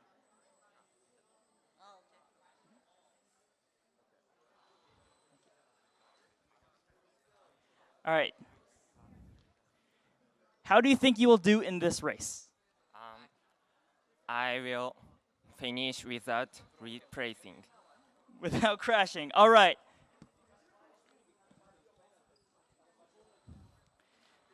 Good luck to Team 11.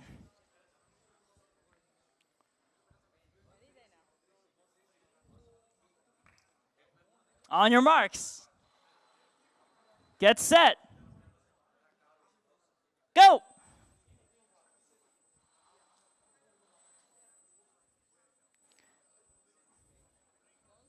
Slow and steady definitely wins the race.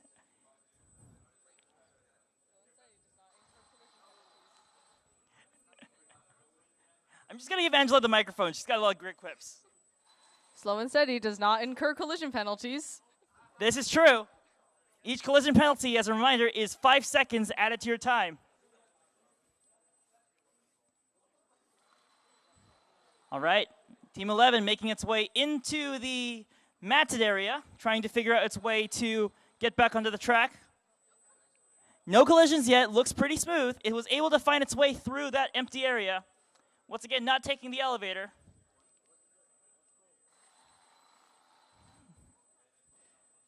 All right, and now taking this turn very gently, but once again, without any collisions.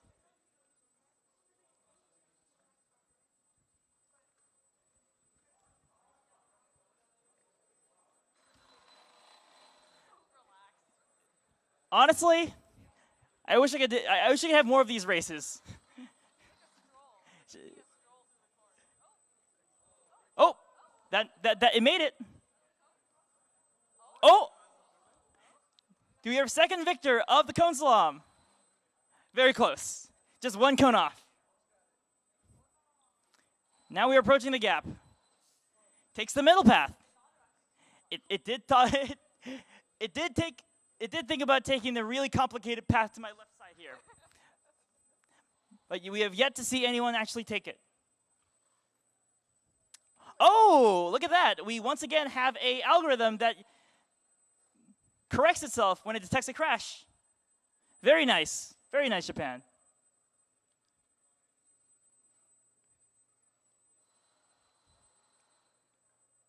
And once again, to viewers at home, this race is completely autonomous. So nobody is actually driving this vehicle except for its own code.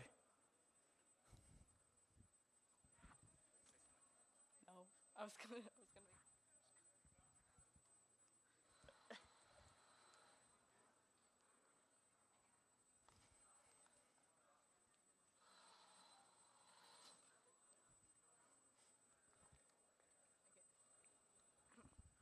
Looks more like a leisurely stroll than a race, but hasn't crashed.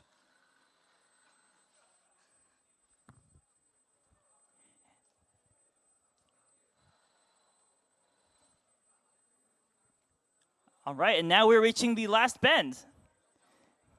Still no crashes. Slow and Steady does win the race. Thank you. All right, final stretch. And that's time. Very good, very nice.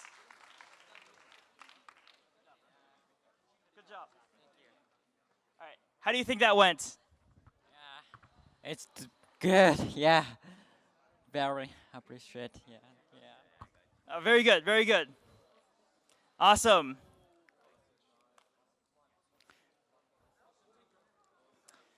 All right, next up, Team 12. Are you ready? All right, let me hear it. Yes. All right, Team 12, all the way from Canada. Please make your way to the start of the race.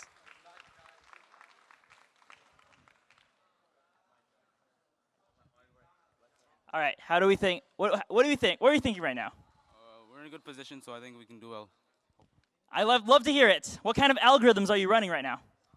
Like we have the reverse thing if crashes, so yeah. Awesome. A third team with reverse crashes. It's the same because it's the same they have because I sold them the code. In case you didn't hear that, the team from Team 10 sold Team 12 the reverse no crash solution. So we should see some interesting stuff happen during this race.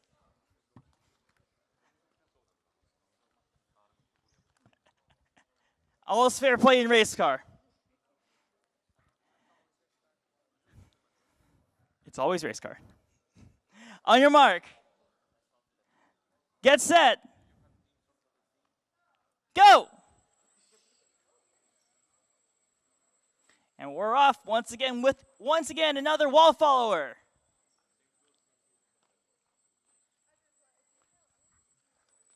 Oh, okay. Very, very effective reverse solution here. Quite good. Can it find its way through this empty area? And yes, it can. Once again, ignoring the elevator.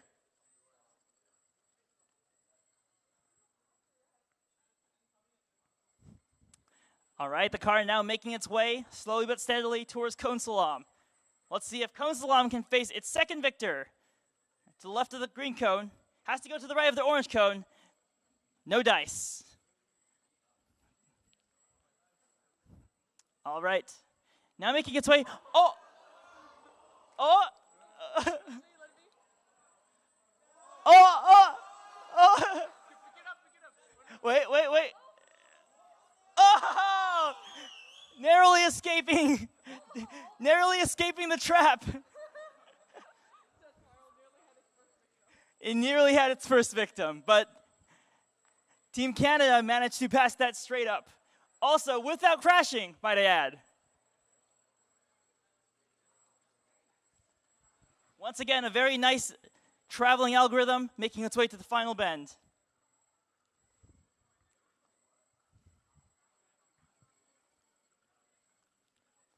I do have to get a little closer because I'm running out of range. All right, we are now in the final corner. Team 12 from Canada. And that's time. Congratulations. Very nice job. All right, how do you feel? We did way better than we expected to a few days ago, so yeah, so we're really happy with it. Awesome, I'm glad to hear it. Please come collect your car. All of the international teams arrived earlier this week on Monday to practice on brand new cars that they've never seen before. All right. Yes. Team 13, are you ready? Team 13 is all the way from Syracuse.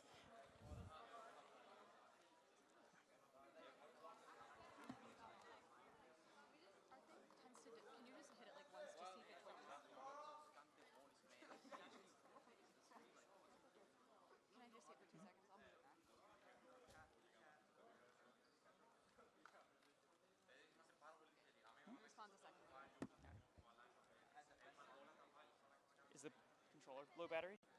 No, it just takes a second to respond. Yeah, that's low battery. It's low. I will be quite close to your car during your race. Okay, so what we're talking about is the controller vibrating when I get a little bit too far. All right, I have about this much range to stand behind Syracuse's car before it disconnects. So I'm going to be as close as I can to hold the dead man switch without it disconnecting. Oh, they were. All right.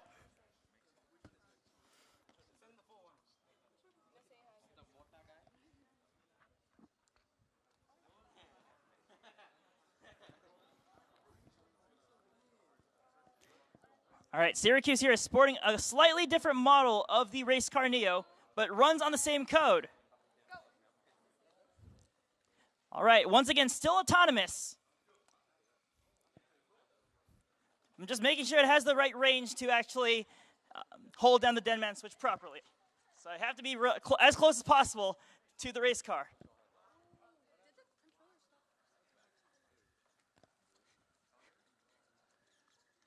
All right.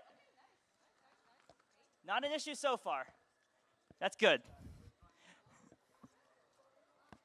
Once again, I have to watch my range as I run behind this car.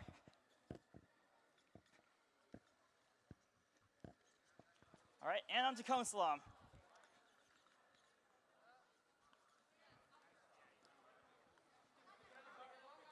You should grab your car. Yes.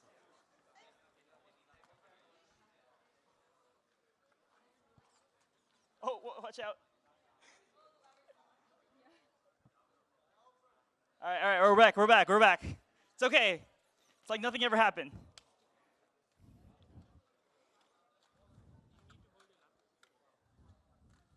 It'll disconnect if I don't keep the laptop near it.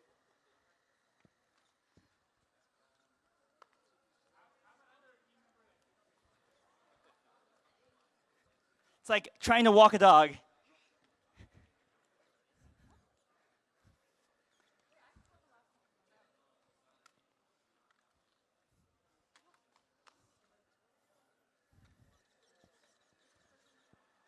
Oh, there we go. All right, to the left of the green cone. To the right of the orange cone. All right, back to the left. Oh. All right.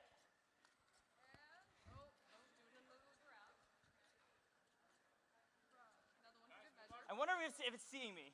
Maybe I should stop moving.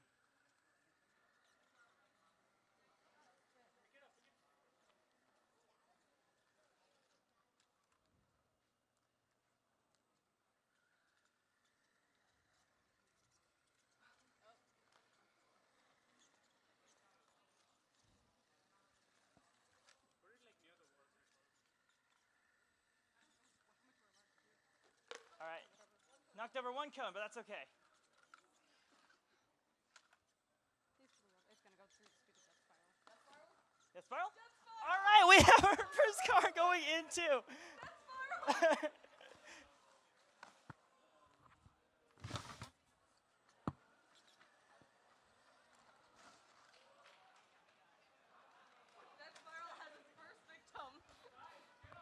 Death Spiral has now captured its first victim. If you can see the cones littered around, those are of no penalty. They're just there for fun. Our students very graciously put them there. Oh, and it survives the Death Spiral with only one collision. Good job, Syracuse. And it crashes again. Going backwards now. And it's chasing Chris. Oh my god.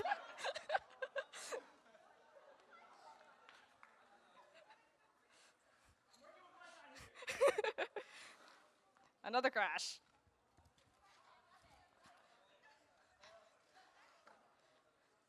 If you see that the Syracuse cars are a little bit different, that's because they have their own cars. And they are a little different from ours. Oh.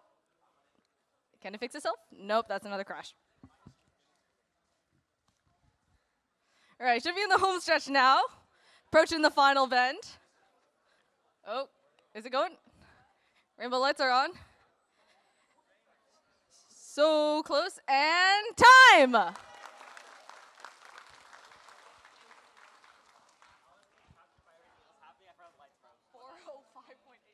Yo, they should get like a time for the dude. They hit no cones in that. They got one cone. They hit one cone. Nice job, Syracuse.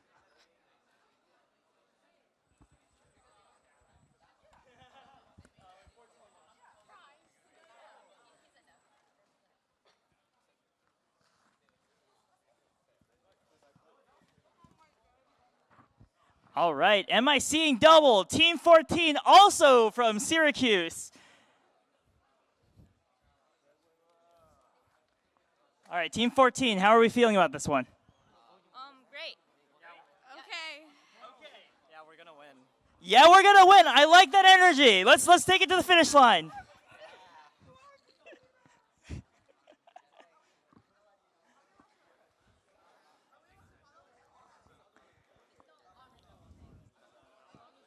All right, on your marks.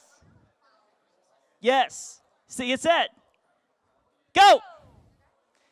You may follow it, but just keep your distance. You don't want the LiDAR to see you.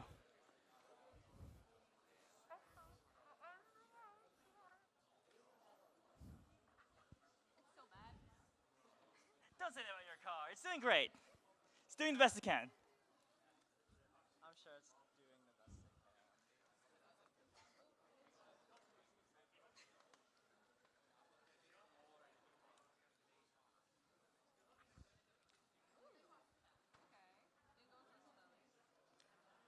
All right. Moving on to the next part of the race.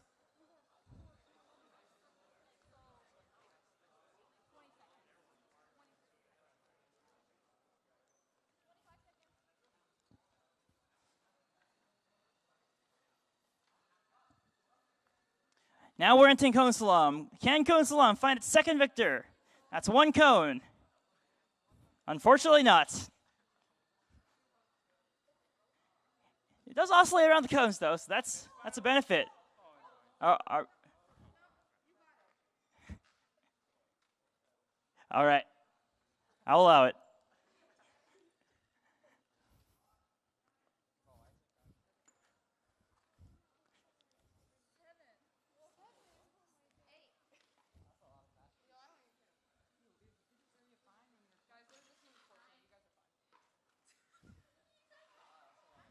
Are we sure the code is running? I'm not sure. Is it running? It is. Yeah. Maybe you guys should stand a little further behind the car. Oh, it wasn't running? Oh. Very good. Okay. Somehow do not. How much do we have now? 11. All right, that was a little bit of a struggle for Team 14, but here's to helping that they can make it through the rest of the race just fine. It's just a straight from here on out. So Team 14 making its way down the straight, approaching the finish line shortly.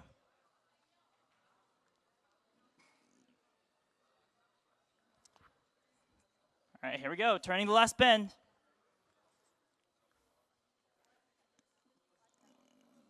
Oh.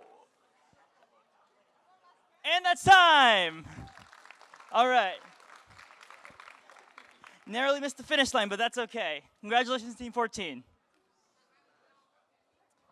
All right, now I'm going to look around and see if our research students are ready.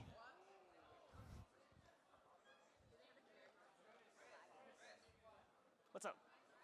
Just kidding. Team 5, are we back? Okay. Team 5, the team that had a faulty LiDAR, is back with a new car.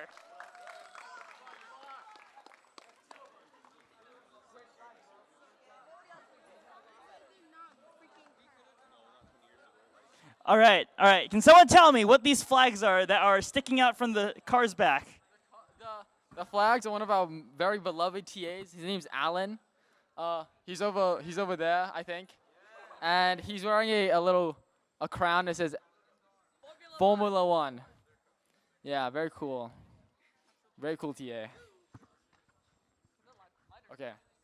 All right, can someone tell me what this car is and what you did between the time you were last on the track and the time that you are on now? This is the original car that everyone else the TA sort of built everything else off of, and that's because our LiDAR probably has a faulty wires, and we felt it was more worth it to sort of just switch the car instead of taking the wire out, switching the LiDAR, switching the wire, and then troubleshooting everything. So that's why we have the original car now, Bill Cipher. All right, thank you. Its full name is Bill Cipher, and it appeared recently in a Linus Tech Tips video. Fun fact.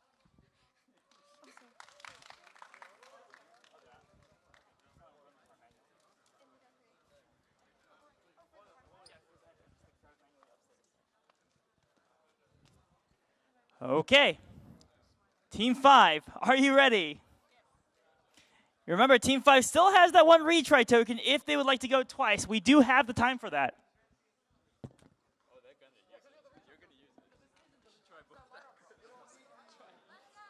All right, Team 5, are you ready? I can't hear you. Are you ready, Team 5? Here we go.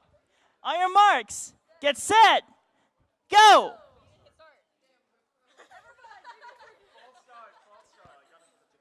Okay, we're going to try this one again. All right. Are there any concerns of your team running your code on a brand new car? The tuning is a little bit different because it's very precise for each car and their camera, but I think our algorithm is good enough. I think it'll work pretty well. Great. Here we go then. Let's go.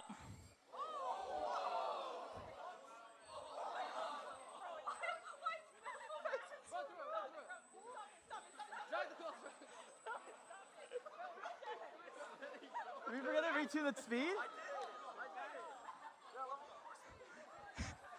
All right. Apparently our first car is a speed demon.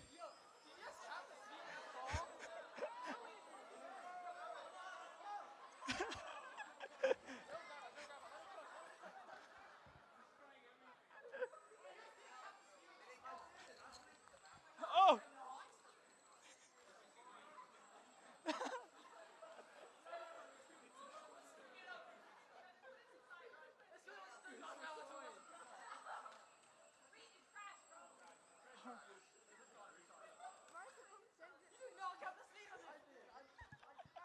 We're going to put a pause on that timer.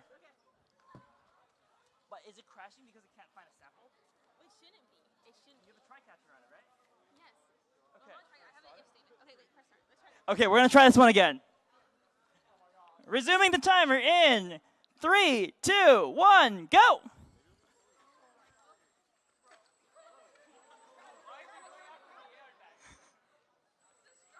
This car is very mad about something. We don't know what.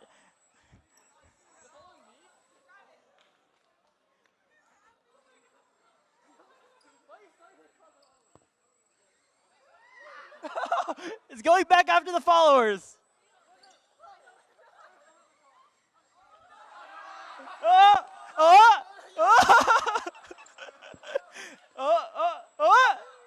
There's definitely a speed controller on this.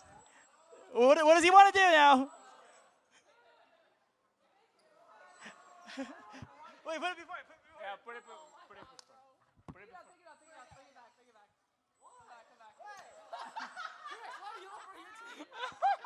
Try this again. Try this again. Yeah. Oh.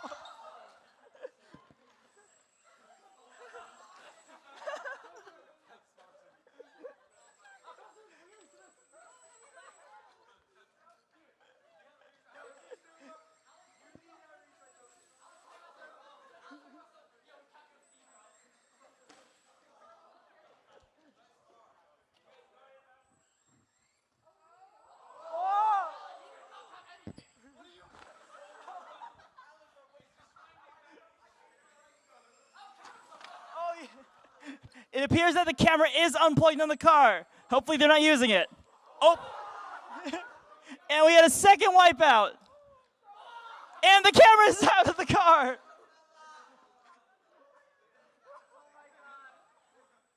But he's still going. He's still fighting. I don't think the cone is running anymore.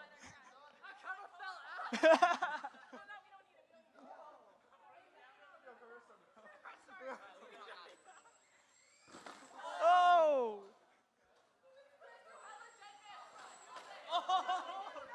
Chris, that's like your car.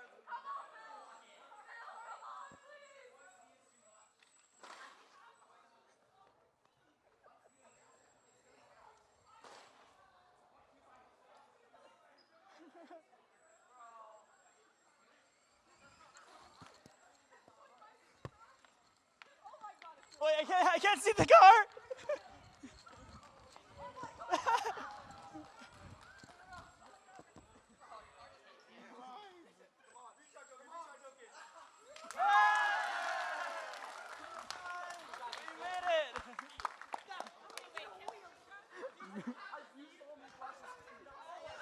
All right, what do you have to say about this, Alan? For the record, they saw me change the speed back to the normal value. I don't know what happened. All right, Team 5 is going to do another try once their car gets fixed. But in the meantime, our research students, are we ready with our car?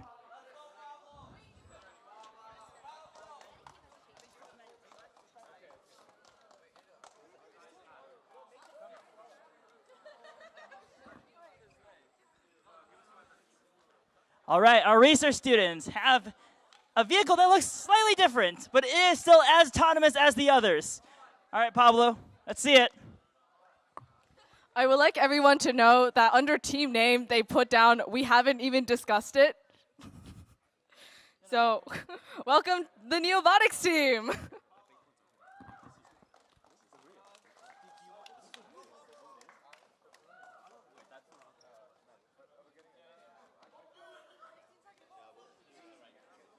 All right. All right, sounds good. All right. Once again, the Neo Racer, what's the team name again? We haven't even discussed it. Has a Formula One flag on the back of their car with one of our TA's faces on it. Do we want two more? Sure, we can put two more.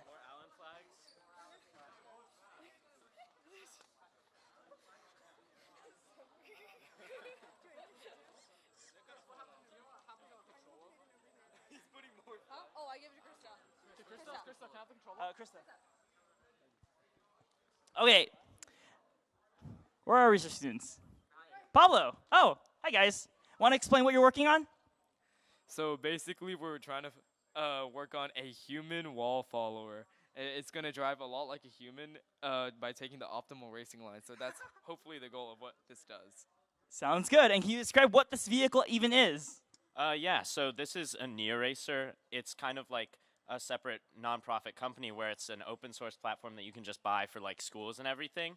And so we're using this because our volunteer who's helping us out is actually working on these, and it's a lot faster, it's a lot more powerful, just with the slight downside of cost. Awesome. And can you give us a brief insight as to what your research project is for this year? So basically, this year we're researching towing trailers with autonomous vehicles, because sometimes when you tow a trailer at really high speeds, it'll start to oscillate and shake from side to side, and you want to be able to kind of cancel out those oscillations and make it tow more stably. Awesome, sounds good. And our research students were students that took this course last year, so now they're back once more to race their vehicles along the rest of you. All right, is everyone ready? Everyone ready? Yeah, that's what I like to hear. All right, here we go.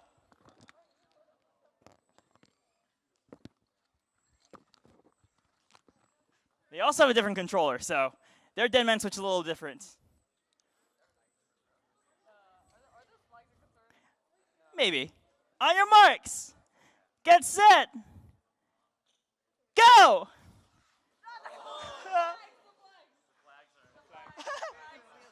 Oh. I'm just gonna remove the flags.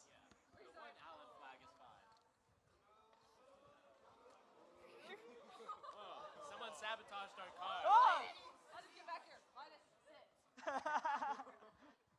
Alright, here you go. Okay, we're gonna try this again, but with less flags in the way of the wheels.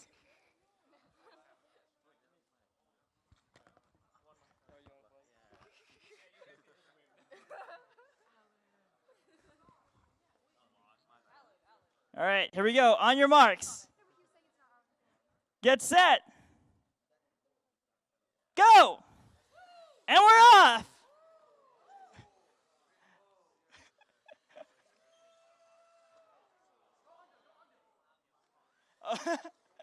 It's taking very strange human-like pauses as it races around this track.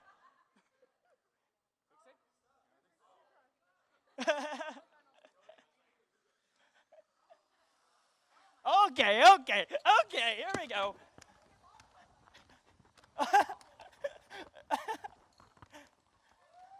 All right. Going on the final bend now.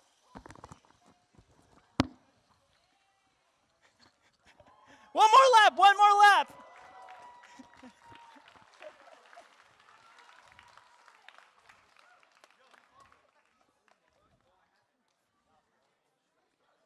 All right, what do you guys have to say about the performance? It was a little sketchy in these first corners because we hadn't really practiced them that much, but on the straights it was great, just how we wanted it. Awesome, what else? It acted really well. It was even able to correct most of its errors, which is amazing, and yeah, we think it's working really well. Yeah, the error correction was really good, and I think it performed really well overall. All right, and just for everyone's, the actual truth behind it is we have someone in the audience controlling that car. So it was just for show. But it did pretty well. Up there. Good job, Kaneshka. All right. Team 5, back to you. All right. I'm going to give this to you. All my pens fell out.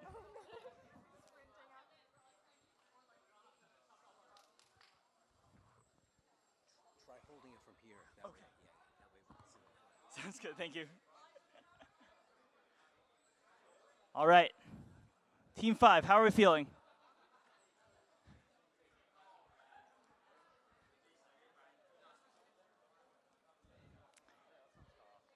Yes. It's gonna work this time, probably. So hopefully we have better speed control now.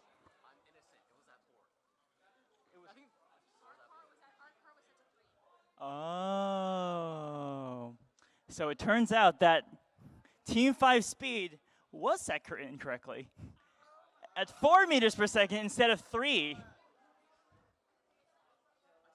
Okay. We're going to try this one more time. Team 5 is using the retry token. Okay. This is going to be our final race for the time trials. Team 5, are you ready? Yes, definitely. Yes, definitely. All right. Where's the rest of your team? Okay, are you all at all concerned about that? No. Oh, I just realized that the camera that fell out of the car is still not in the car. So this car is blind, mute, and deaf. It makes the center of gravity of our car more to the back, so it adds more traction.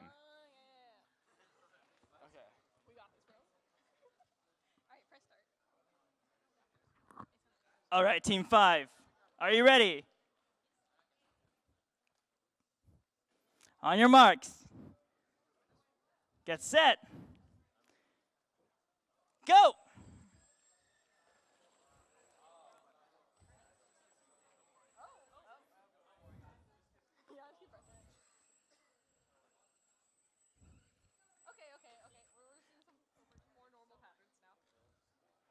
Oh, it restarted. The car has apparently restarted. The lighter stopped. A. Yeah. Unfortunately, Team 5's car has died once more and needs to be taken back to the starting line.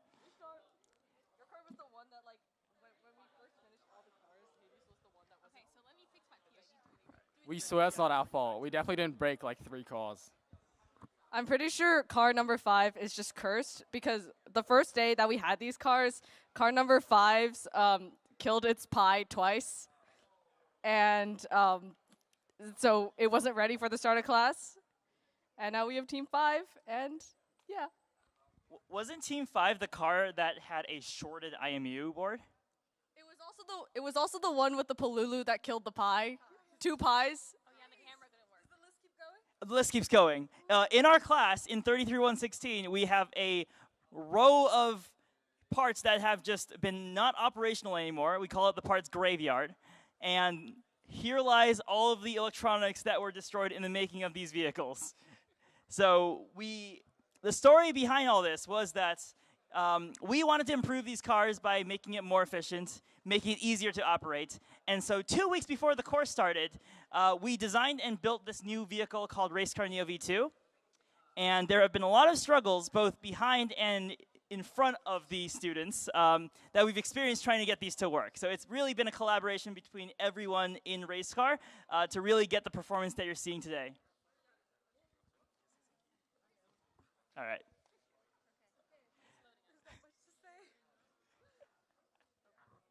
Shock and awe.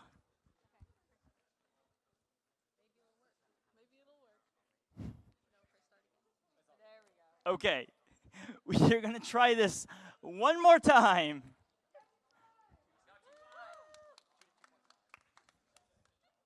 Third time's the charm, right? Yeah, third time's the charm. All right. On your marks. Get set. Go!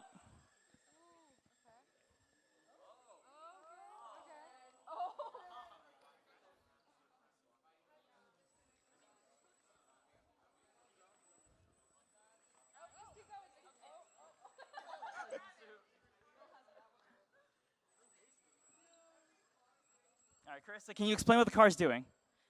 So right now we're using a variation of an algorithm by someone who created it last year. So it tries to look at the farthest points and then average them to find the path it needs to take. This car is definitely a bit faster and smoother and better working than our old car. So it just doesn't really have the right tuning to work perfectly. And can you explain to me what Zisu's doing right now? I don't know. He's trying to help it out a little bit.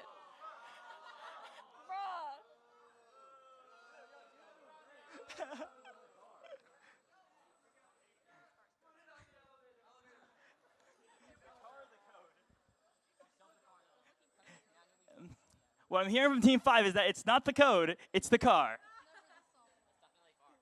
Definitely the car.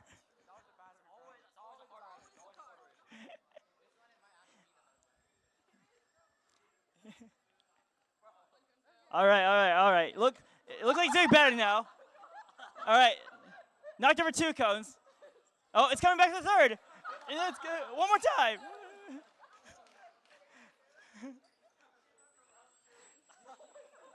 Our car's just playing bowling at this point.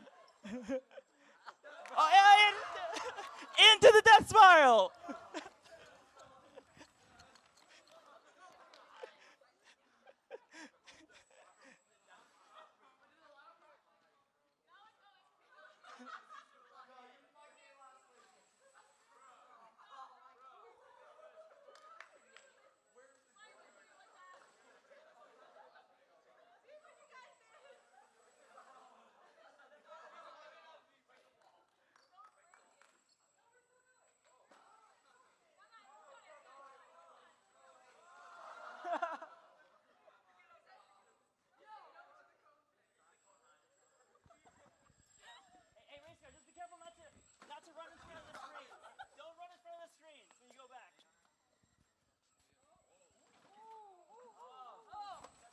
All right, we're back on track. We're back on track. Slight detour.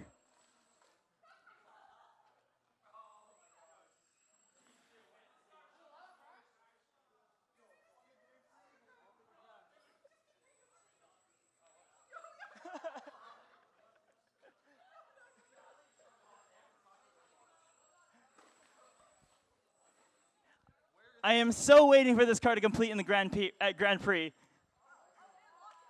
All right, all right, all right. All right, it's locked in. It's locked in. Their code's working. Their car's working. They're heading to the final bend.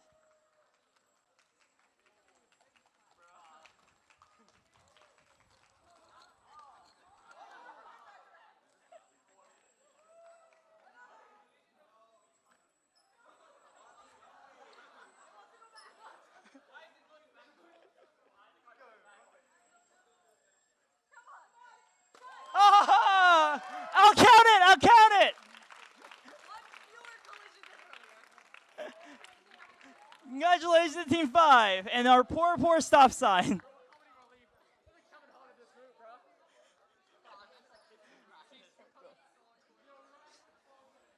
Alrighty, and now that concludes our time trials. We will go back and calculate the scores, and the final times that the teams achieved in the time trials will be the same. We'll go into where they are placed in the Grand Prix. So the team that had the fastest time will be placed in front, and the team that had the second time will be placed in back. Come back at 2:30, where we'll place all 14 cars on the start line and see all of them race once and for all. All right, but until then, that's it. That's all for now. Thank you.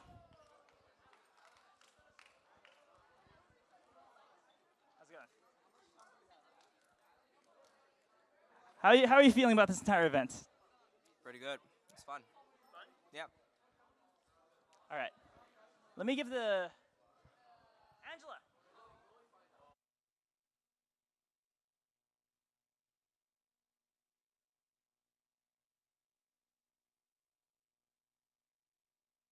Interview. Hello? Okay, I'm good. All right, interview time. Okay, let's see. Abner, what's up? Okay.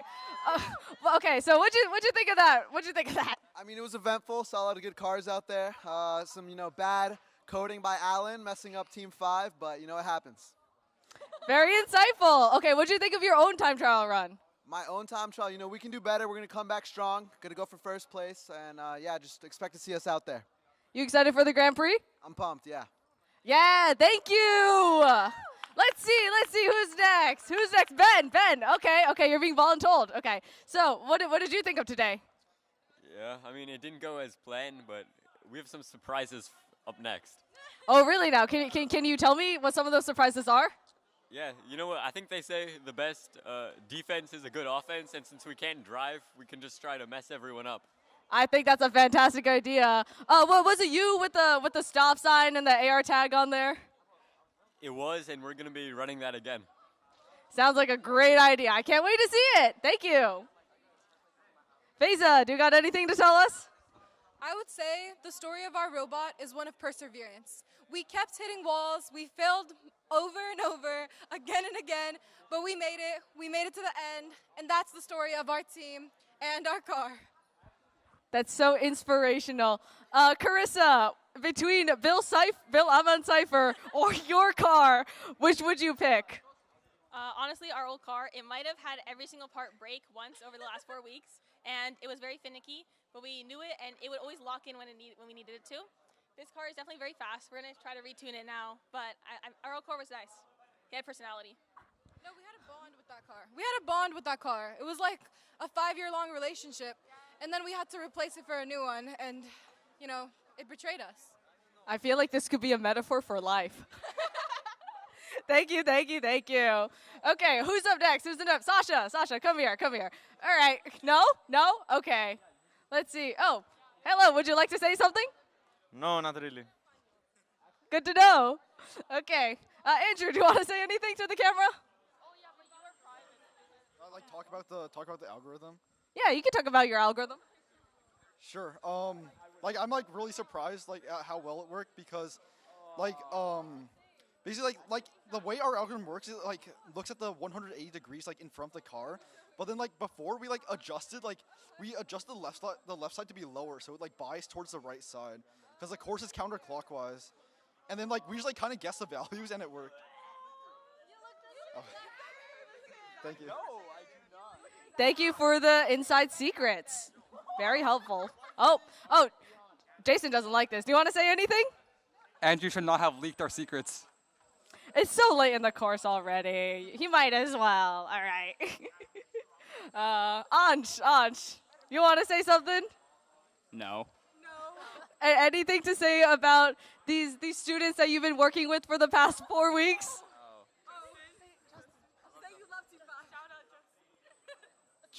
I liked all the students. They all were amazing students.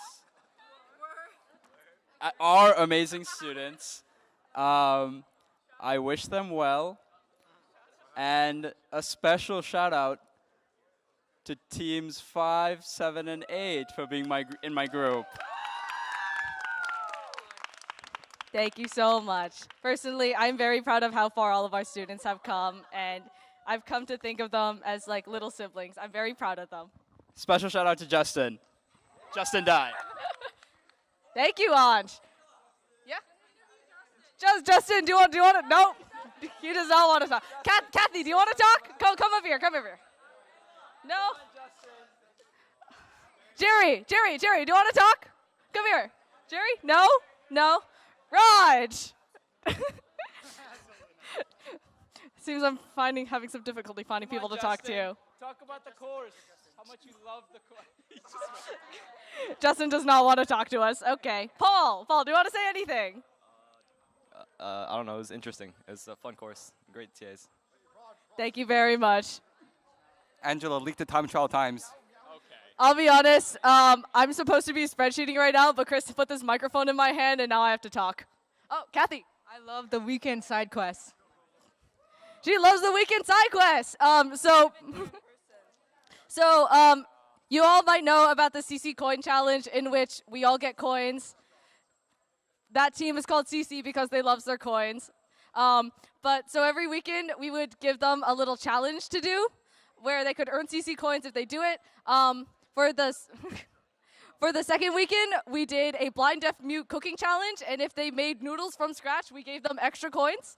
And for the third weekend, we did a karaoke, where if they did blind karaoke, we gave them an extra coin. And I had to rap in front of everyone, and that was very fun. You want me to rap? No. It's.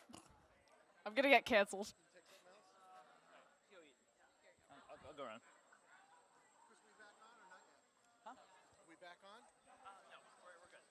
They're just testing now until everyone comes back at 2:30. So Chris says there's testing right now until everybody comes back at 2:30. All right, cool. All right. Can I talk into this microphone to let everyone know about testing? Okay, Chris is going to talk into the microphone, but he wants to take it offline. Can you tell Matt just to take the mic out of our mix? But he wants to talk into it and tell the kids instructions, okay?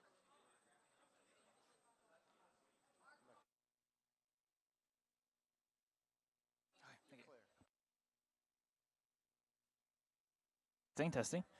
All right, RACECAR, please listen here.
Hello, and welcome to the MIT Beaverworks Autonomous RACECAR course. RACECAR is an introductory robotics course for students with an interest in programming, hardware development, robotics, research, and most of all, racing RC cars. During the course, students work in teams of 4 to 5 to write and optimize scripts that drive their cars through a series of increasingly complex tracks. There are 2 main components to the summer course. First, the students learn to program their own autonomous system using the RACECAR Neo, a racecar platform built by MIT. Using the sensor stack on board, which contains a color camera, LiDAR, depth camera, inertial measurement units, the students complete a series of obstacle courses that test the rigor and flexibility of their algorithms. Some examples include the Assisted Driving Challenge, line following, safety stop, wall following, and sign detection. Once students are comfortable with programming the autonomous car, they are introduced to the research component of the course. Using the robotic platform they are provided, we ask the question, what problems in the autonomous vehicles industry can you solve with this robot? During the course, students engage in brainstorming sessions, collaborative discussions, and experimentation to develop a clear and coherent solution to the problem statements. Advised by experienced instructors and professionals from MIT and Draper, the students assemble a research paper and presentation to present their findings to the BWSI community. During the final week of the course, students integrate everything that they have learned into programming the cars for the final event, which is the Grand Prix. This is a custom-designed, multiple obstacle racetrack located at the MIT Johnson Ice Rink, in which the students showcase the capabilities of their autonomous robots once and for all. From all the instructors and teaching assistants, thank you for your time in watching this video, and we welcome you to the Beaverworks Autonomous Racecar course.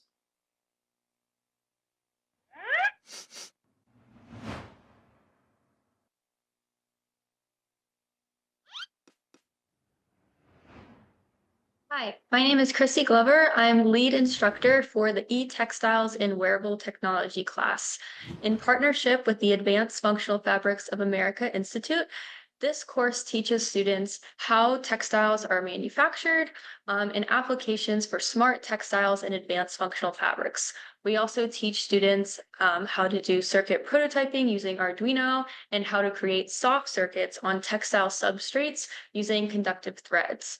For their final projects, students ideate and create wearable creations of their desire, spanning fields from athletic applications to assistive applications or physiological monitoring or fashion pieces. So we are very excited to see what students come up with and present for the final event.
Right, race car. Can I have your attention, please?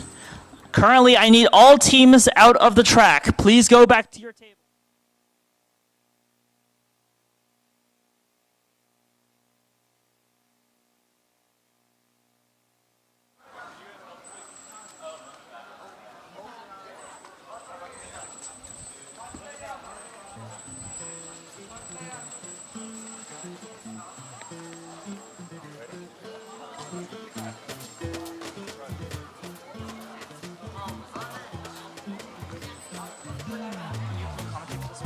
No, my voice is gone. Okay, can you control that? I can control. Well, but they're gonna blame you if you. That's fine. That's fine.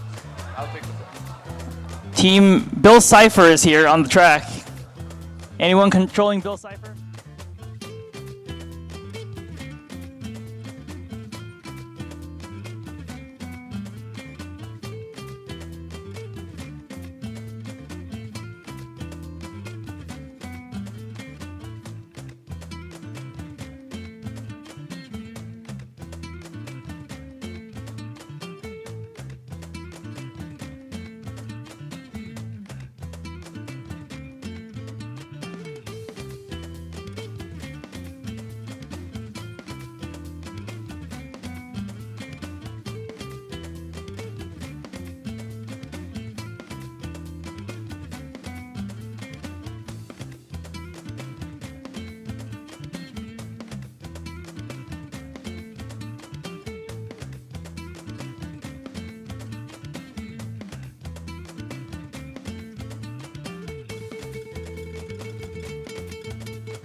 Race car, let me tell everyone what is going to happen next. And also for those of you watching and for those of you at home. Sorry. All right. Race car.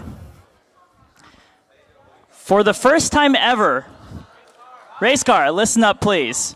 For the first time ever in the history of me teaching this course and possibly in the history of race car, we have a tie between teams 4 and 9. So here's how we are going to handle the tie break.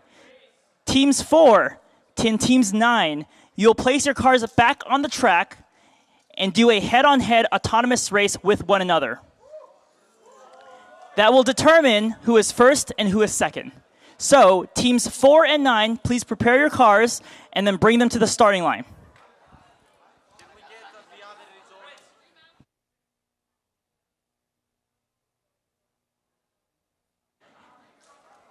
What do you guys think of this idea? A little nerve-wracking, but I think it's going to be really cool. All right, so here's how this is going to work. I'll be commentating the race, and Angela and Kaneshka will be controlling their cars. They have a predetermined route on how to walk through this entire arena without accidentally stepping on a car. If a car crashes, Angela and Kaneshka will drive the car backwards to reposition it manually, and then press the autonomous switch to re-enter autonomy mode. All right? So no students will be allowed on the track for this specific race. However, as we both know, both teams 4 and 9 have very good wall-following scripts. So it is going to be neck and neck for who will take home the crown for time trial champion. All right.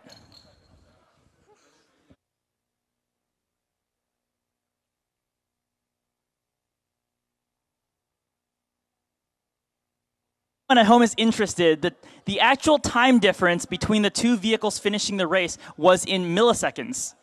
So it was too close to call. And we decided it would be best to just do a head race to determine the final winner.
Team 4 and 9. Are you representing Team 4 and 9? Okay. All right. For this race, we'll have you step out of the track.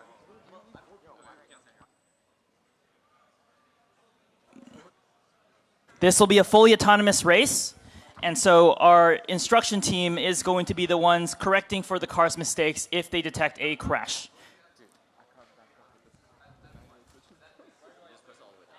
I know, but sometimes if they back up with that car, the pie dies. Can you press start? Let me know. Try backing up.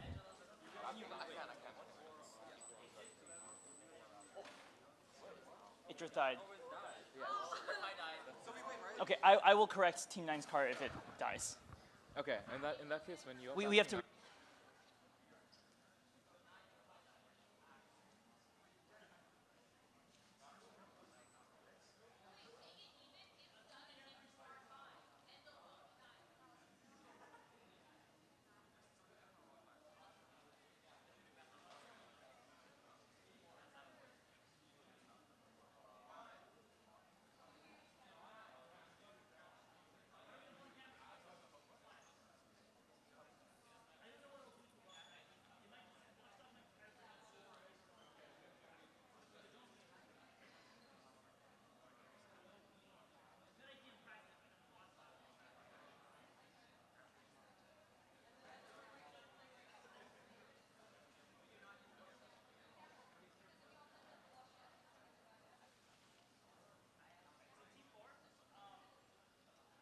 Crashes, Kaneshka will put the car back.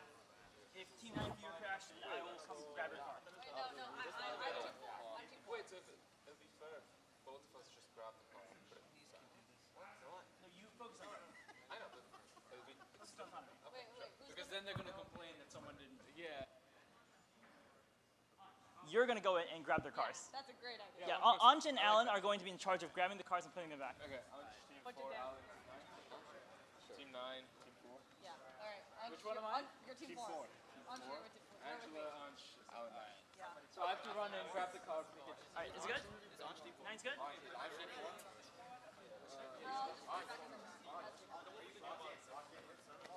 I got it. In fact, everyone, if you want to watch this race, it'd be better if you were up in the bleachers watching the big screen. That way, if you're not tempted to run across the track to take a look at the car. No. All right. The only teams allowed to stay down here are teams 4 and 9.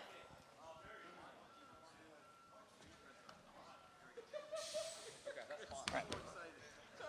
This is exciting. The first to finish the line is going to take home the crown.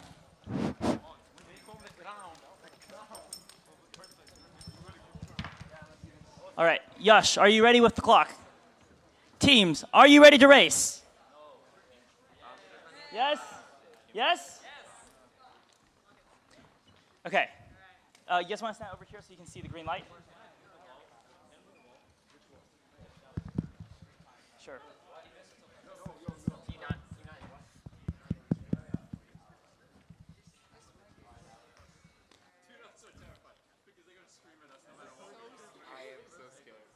Remember, only press autonomous when you see this light change, okay? Kaneshka, don't hit auto before this changes. All right, Team 4, are you ready? I heard it from Angela, not Team 4. Where's Team 4? Team 4, are you ready? Team 9, are you ready? All righty. The final match between Teams 4 and 9.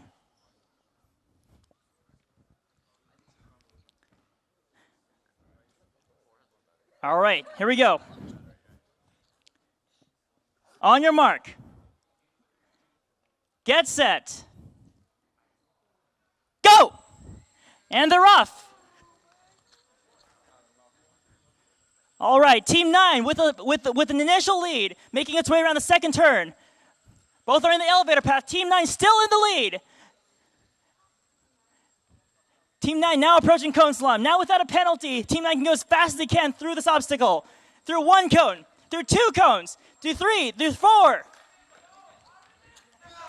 Team 9, slightly confused as to where they're going. Team 4, both cars. Oh, wait, stop. Go. Team 9 just slightly behind Team 4. Team 4 has recovered and is walking its way through the map. Team 9 seems to have crashed. All right, wait, we're gonna pause the race. Team 9 is not working anymore. We're gonna go back to the starting line.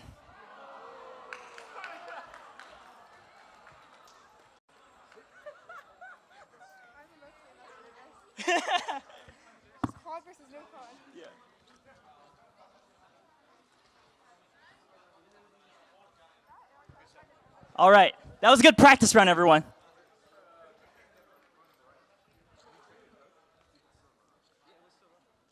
It was not running. Can you try manually driving? Your car wasn't turning. What happened? You're 9. That's 4.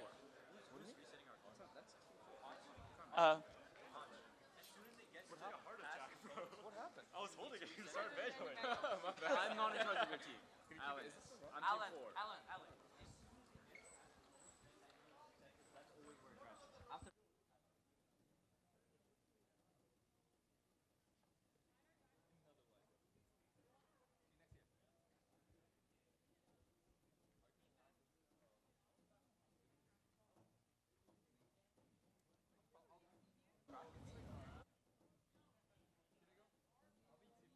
All right. We're going to try this one again, hopefully with less code dying, and hopefully with less code crashing. Too late now to correct anything. All right. That was a good practice round, right? For those who, for the ones that, for Ellen and Ansh, it was a good practice round. All right, here we go. Time for the real deal. Team 4 and 9, rematch. First to the finish line wins. On your mark. Get set. Go! All right, Team 9 once again with an early lead, taking the hairpins quite smoothly without any issue at all. Team 4 not too far behind, but we know that they can catch up later on. All right, Team 9 now entering cone slalom. Through one cone, through two, through three, through four. And cones it. Team 9 has crashed. Team 9 has died. Team 4 has also died. Oh, they're good? Okay, we're going to restart it at this stage. We're going to restart it at this state. Yeah. So we're going to put both cars right here. We don't have time for a battery change. We gotta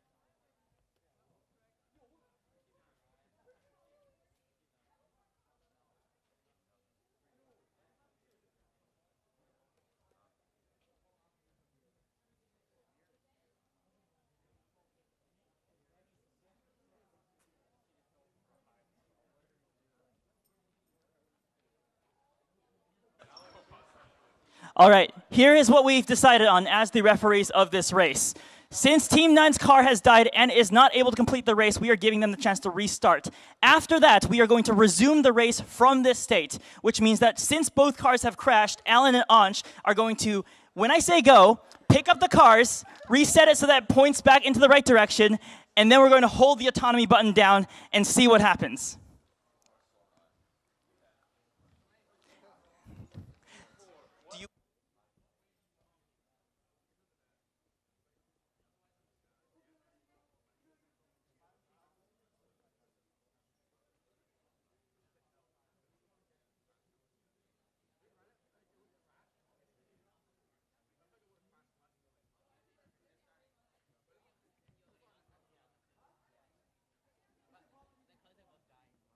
This is fair for Team 9 because they had a small little lead.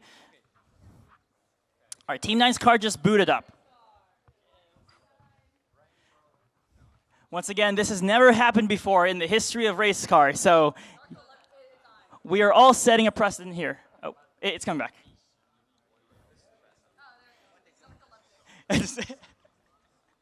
As Angela said, this car is a little narcoleptic.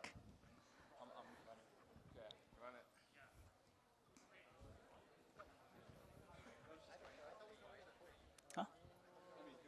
We put it back.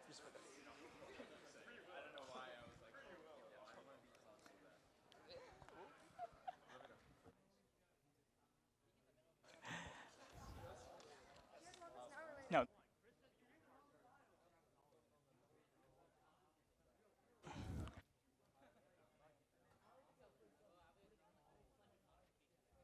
We are about ready to restart this rematch. Once again, if a car dies, I will call a pause, we'll reset the cars, and we'll try again.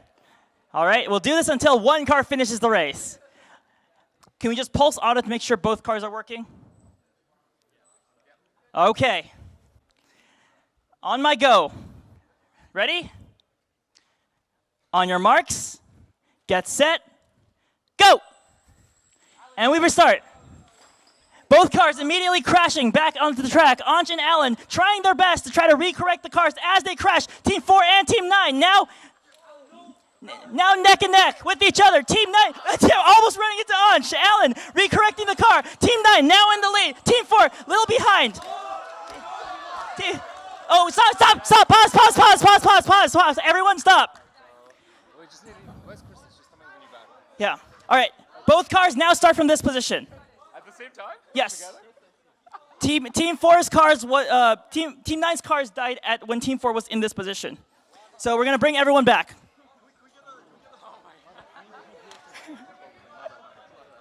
All right, be over there. Next to the crowd. This is not completely Team 9's fault. Their car has a loose connector amongst other things. And this is a competition to determine who has the best software, less of who has the best and working and consistent hardware. The hardware is kind of our thing in this course. All right, let's use the black tape as the line.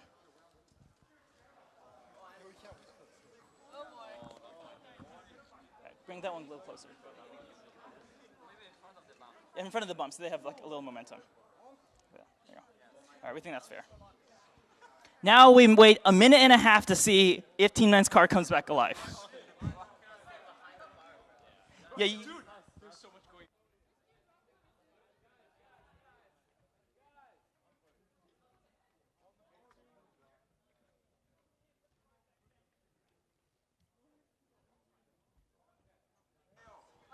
Now, if we think this is complicated, wait till you all see the Grand Prix. This is just for the time trials. So Krista, what are you thinking of this event so far? I think it's amazing. I think it's the best I've ever seen. So fun. Is it so fun for everyone else too? To see cars brown out and restart every time? Yep, and it's also so fun to see Alan so stressed about picking the car up every time. All right, once again, we'll have all the robot controllers over here. So Angela and Kaneshka. And all these people picking up on the cars in the middle of the track in case things fail.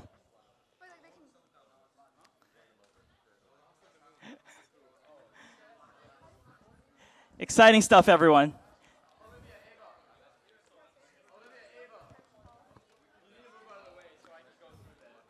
This is going to be a neck-and-neck race, everyone. Team 9's car has now booted up. We saw the rainbow text slide across the LED display.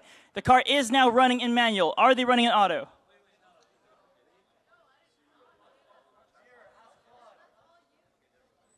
Okay, Team 9's car is ready. Can we pulse Team 4's car and make sure they're still available? Okay. No pressure, everyone. This is the final stretch for both teams. They are neck and neck. They have beat the odds. They have proved that both are capable of very fast wall following. And now is the last race to determine who has the better version. All right? Controllers, are you ready? Teams, are you ready? Thank you. Audience, are you ready? All right, here we go. On your mark. Get set. Go.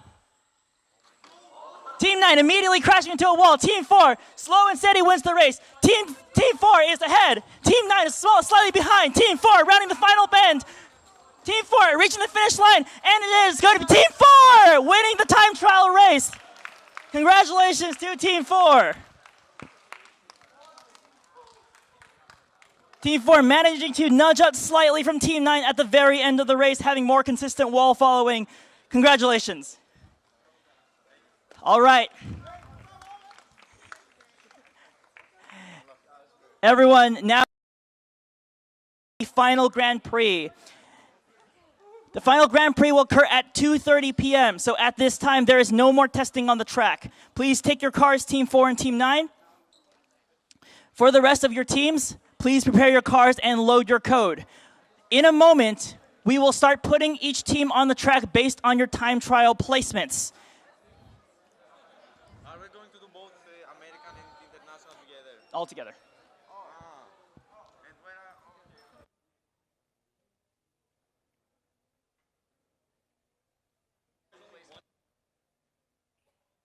Yeah.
Race car teams, please listen here.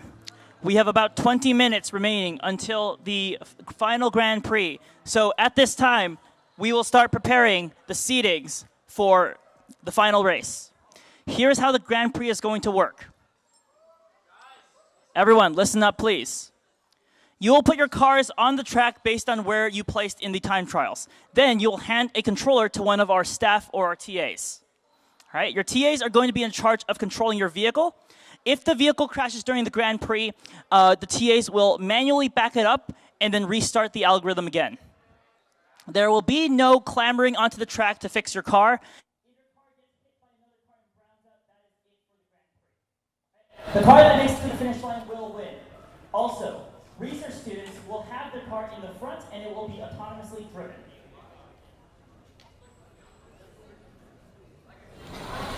It is a safety car.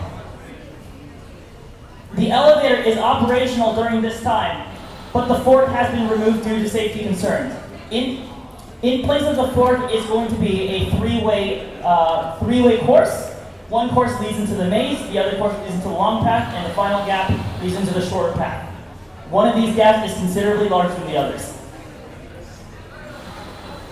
Instructors and TAs who are holding controllers,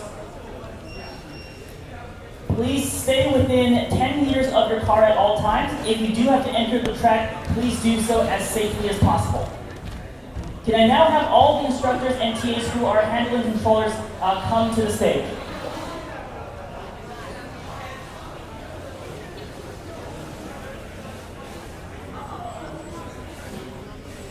Research students, we may need you as well to control a car.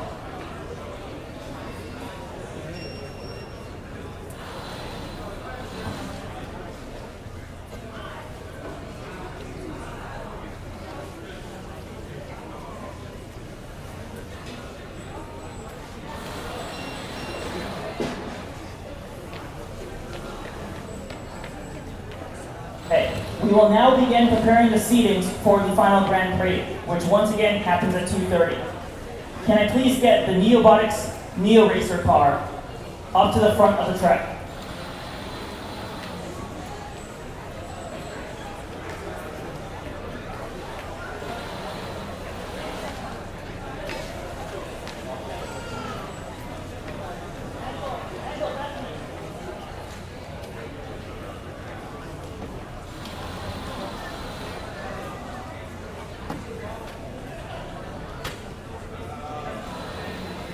Okay, for the first two slots, in P1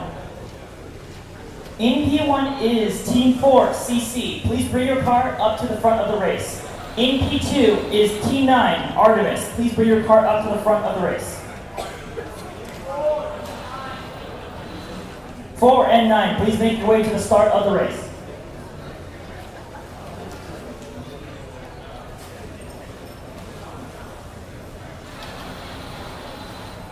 As you come to the front of the race,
Okay.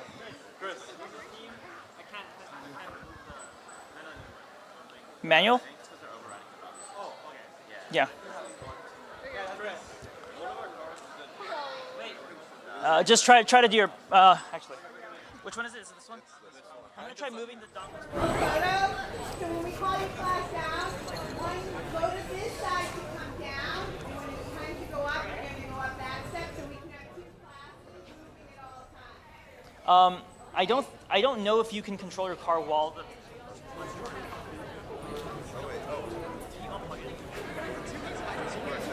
Yeah, but it's still flashing. Oh.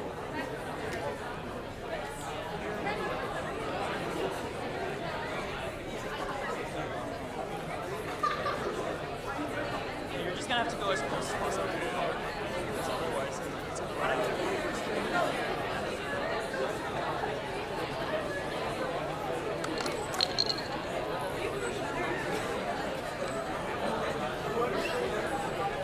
Okay, one more time.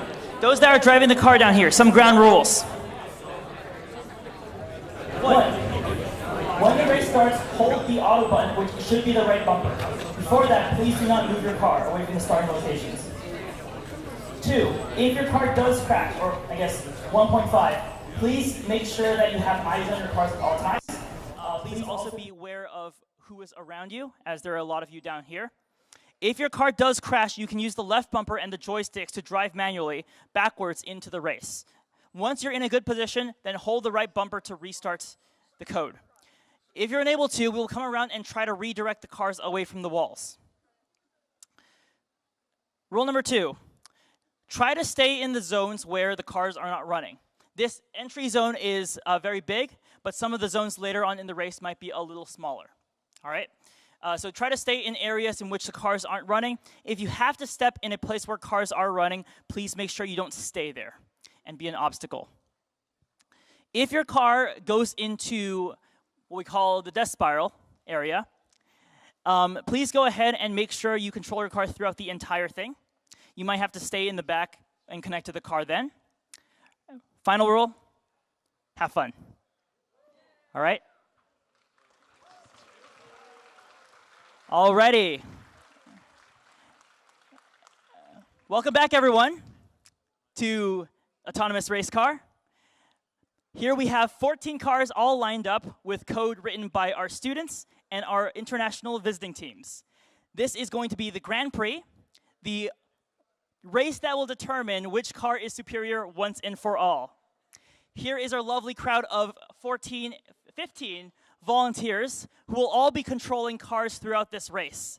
The goal of this race is just to get to the finish line as fast as possible, regardless of any other obstacles that are currently in the way. I'm hoping this will be a high-octane, entertaining, fun activity, and we get to see all the cars doing their best, trying to drive autonomously through the course with everyone else on board as well. Is everyone ready? I can't hear you. Are you ready? All right. Glad to hear it. Is everyone here ready? Race car students, are you ready? All right. I am super excited to see what will happen with this race. So, without further ado, here we go.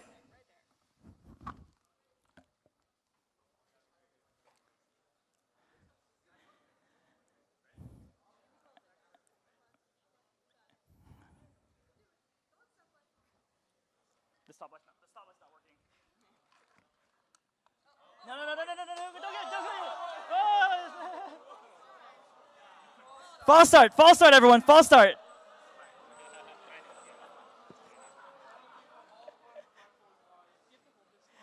Okay, for these cars that just went, can you please pulse your autos to make sure we're still alive? 2? Okay, good. Oh, good. Oh, I'm losing my money.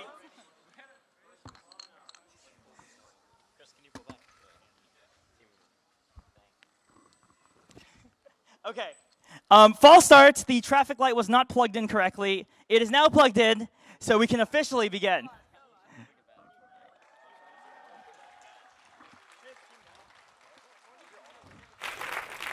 Teams 1 through 14, plus the research student car. Here we go.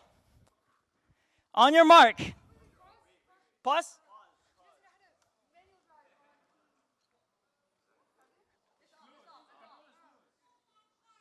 All right, everyone, make sure your controller is actually on.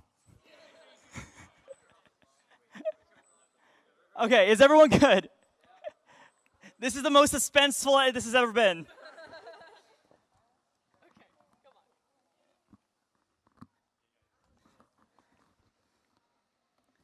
Third time's a charm.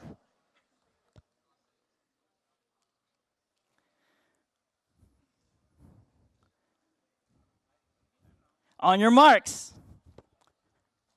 Get set. Go! All right, Neobotic's car in the lead. Around the first turn, every car is racing. Team 9 is in the lead with a good wall follower. Team 8 not too far behind. Neobotic's car still far ahead.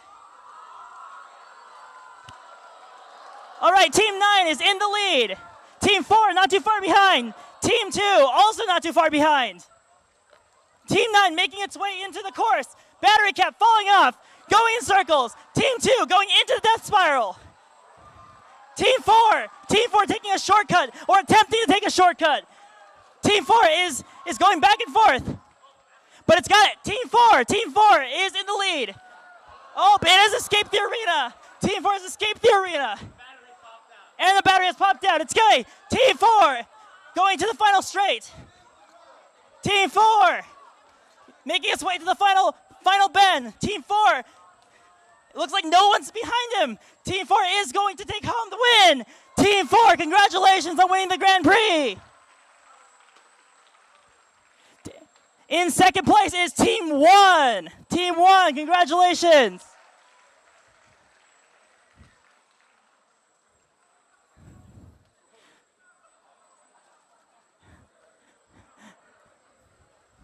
And then, not too far behind, is Team 5. Surprisingly. Oh, not to be passed by Team 8 with a cone on its head. It is Team 5. Team 5 taking home third place with Team 8 in fourth. Team 0. Come on, Team 0. Oh. Team 0 making his way to the finish line. And Team 0 in fifth place with one casualty. Team 9. All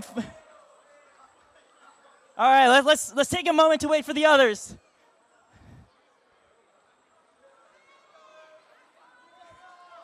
We have a couple of casualties throughout the race. Unfortunately, some of the controllers have lost connection with their car. Is that? All right. Team 11, Japan, is still chilling over here, going to take sixth place in the Grand Prix. Greece is not too far behind, also chilling, slow and steady winning the race. Our international teams here really showing off their skills. All right, come on, Team 11, you got this. Team 11 rounding the final bend. All right, and Team 11 in sixth. Team 10, Team 10 in seventh. Whoa. Play nice. Everyone here, play nice. Come on. Anyone else coming down the last bend?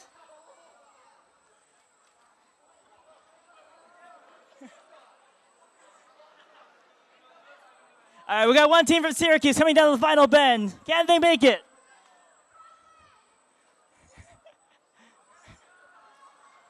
I see some teams within the death spiral trying to make their way out of that terrible, terrible maze.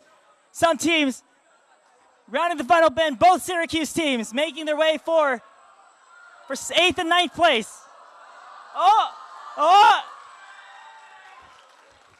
That is going to be Team 14. Team 14 taking the lead into the final bend.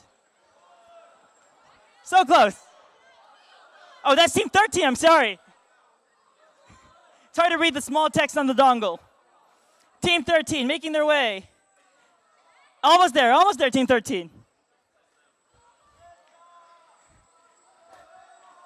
All right, Team 13 has completed the Grand Prix. Congratulations. There's just a car in the middle making circles all over the place.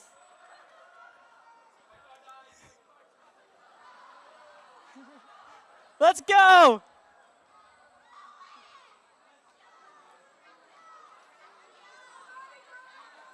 Team 3.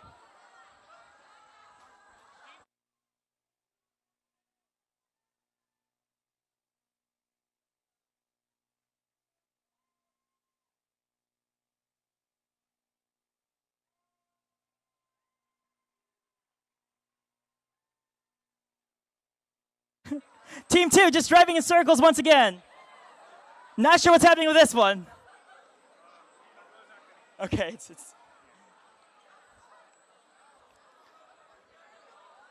all right, how are we doing here with Team 14?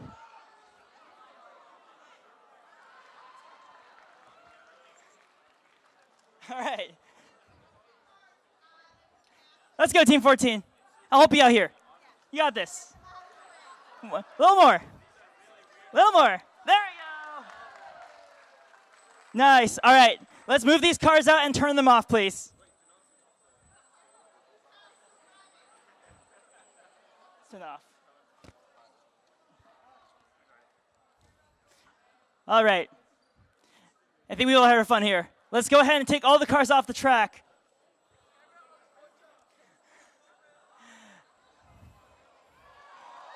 Yeah, there we go. There we go. One last car, Team 6. Let's go, Team 6. Let's get to the finish line. All right, Team 6. Oh, one more. Hey! Team 6 has finished the Grand Prix. All right, once again, congratulations to everyone. This was an awesome race. Get that one? All right. I'm gonna help out a poor soul. I don't need your help. Can I manual drive? Yeah. All right, we're just gonna get this one last car over the finish line. Let's go.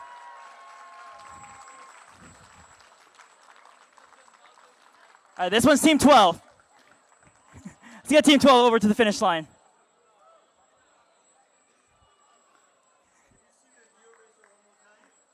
All right, we want to see the knee eraser one more time? All right. Let's put the knee eraser back on the track, have it do one more lap. All right, Kaneshka, you ready? All right.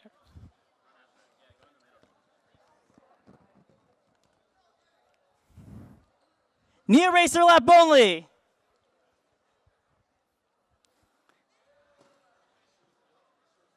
On your mark. Get set. Go!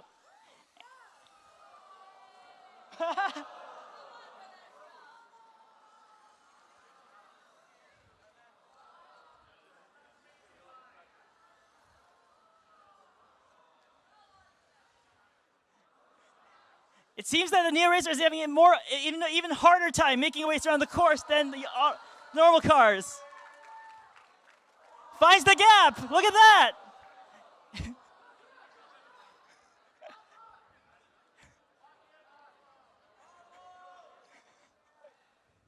Anyone gonna help this guy out? I guess I will.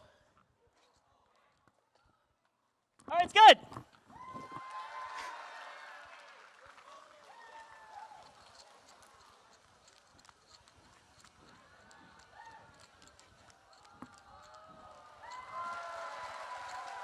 Congratulations, Nia Racer, for finishing the Grand Prix. All right, everyone, that's all we've got for you. Thank you for watching. Enjoy the rest of the show.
All right, everybody. Was that super? Did everybody have a good time?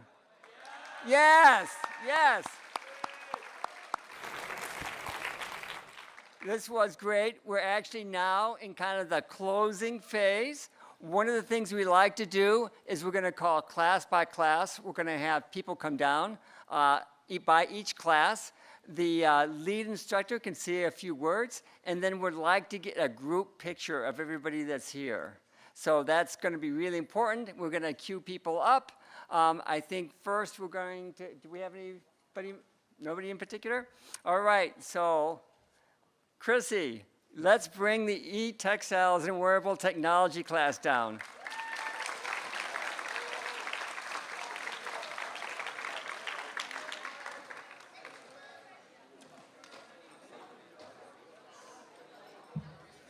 I hope you all got a chance to visit Laudel and see and talk to the people in their projects. We'll do embedded seconds, so get them to queue up as soon as they Yeah. get out here. Okay.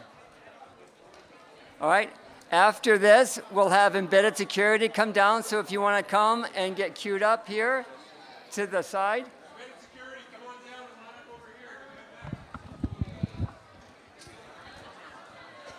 Get in there, guys. You too, Hannah. Okay. Do I just stand here? Okay, hey everyone. This is the e-textiles class. Y'all have been great this year. We have an excellent batch of students. We kind of do every year though. This class is fun because the students get to be creative. They get to be designers as well as engineers, creating wearable solutions to problems they've identified in their lives or others. So if you didn't get to check out their posters, maybe you'll have a chance after this, but some really cool work that they did. So thank you all for being a fantastic class. I'd also like to give a big shout out to our co-lead instructors this year who couldn't make it today, but Martina and Elise from AFOA did so much work supporting this class. And of course, we couldn't do it without our TAs as well. So shout out to Ben, Ellie, Hannah, and Yoon, who is unfortunately sick, couldn't make it today. Everyone have your emergency, sleep well so you don't get sick too. Very common at the end of this program. But thank you all for being so great. Just do a quick picture. I'm not in the picture.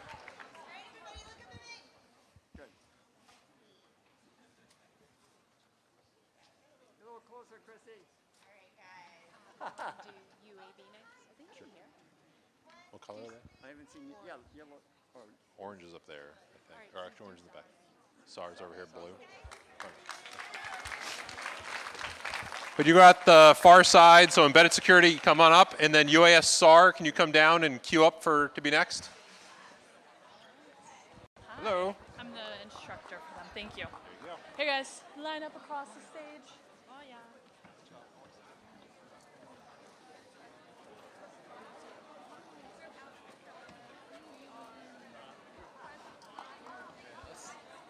Hey guys, keep going across. More go across. More go across.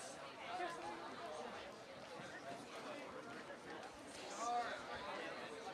Okay. Should I wait for them? Okay. All right. Guys, ready? Okay. Hi, everyone. My name is Madeline. I was the lead instructor for the Embedded Security and Hardware Hacking course. I currently work as an embedded security engineer at MITRE. For our course this year, we had 3 wonderful TAs, and then also Sophia DeClean and Ted Clifford, who also work at MITRE, were instructors, and we had a whole group of guest lecturers from MITRE as well. So special thanks to MITRE for supporting this course. Our students worked really hard. To all of our students, we threw so much at you. You guys came in with varying levels of knowledge, but we were so impressed with your ability to not only pick up concepts, but work together really well in a group. The final project for our course, students implemented and designed a secure bootloader functionality to, in theory, send secure updates to a car, or in our case, just a TIVA microcontroller. And then at the end of the course, they were given each other's designs to try and hack into, and we did get some cool attacks out of it. So we are so impressed with you all, and just huge round of applause for everyone involved with the course.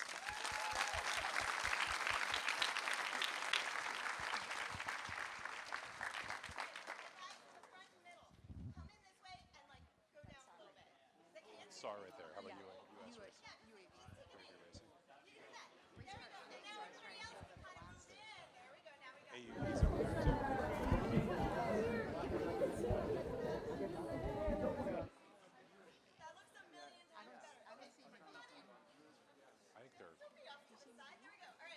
He's got to be here somewhere. I think they came in late, so I think they're all split. Okay.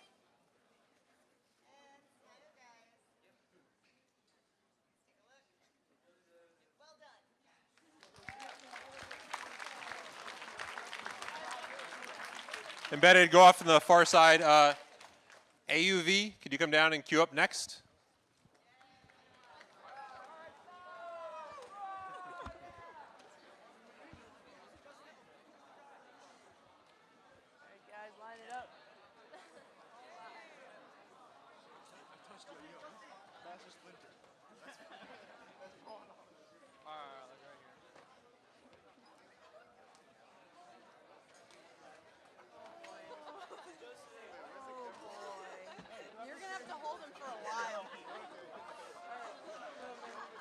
All right, hello everyone. I'm Jess, the instructor of the UASR course. That is our radar course here at Beaverworks. Our students do everything from using a commercial API to write their own control code to control these radars, to developing the processing they need to, and also building and flying their own drones.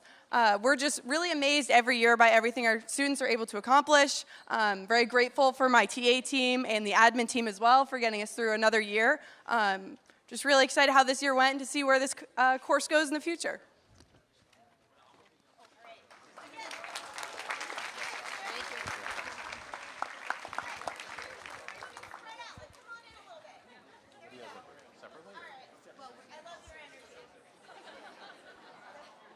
Okay, so we'll do not all, like just the local race car program and then. Yeah. Okay.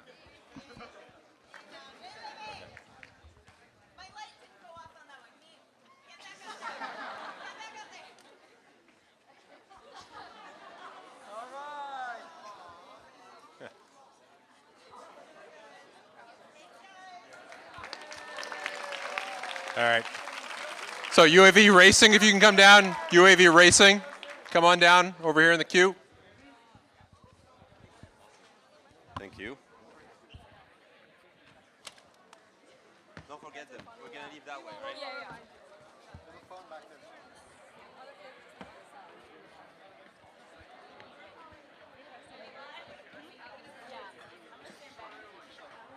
Go farther down.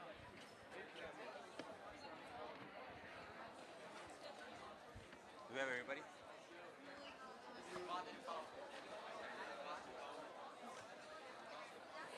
Am I good? Well, I guess I will start. Hello, everyone. I'm Mohammed Sabin Siddiq. I am the lead instructor for AUV. And this year was like a great year. Everybody can really LARP now on what you guys be spending. We as happens every year, we always have some chuds, but we kind of survive. What? Yeah, so low-key was not that bad of a year, but it was really enjoyable to spend again 4 weeks with these amazing students. I think everybody can be really proud of what they've accomplished. The people here, especially because it's the best class ever. Well, in BW side, but they make it to the top 4 students that I taught for 4 years. So I think it's good to know. But yeah, thank you very much, everybody. Thank you, MIT. Thank you, BWSI, and of course to my amazing TAs that kept up with these students. So, thank you.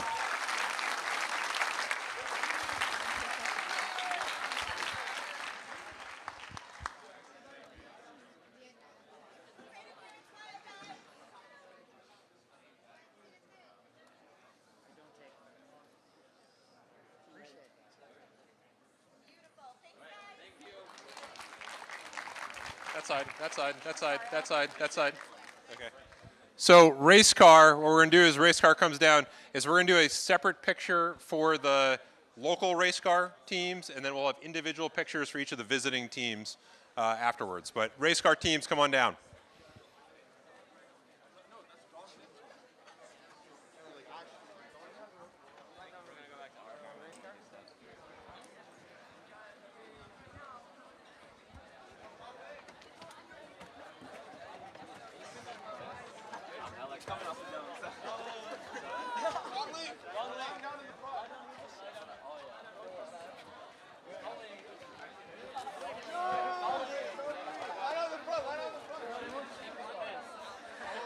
Hi guys, I am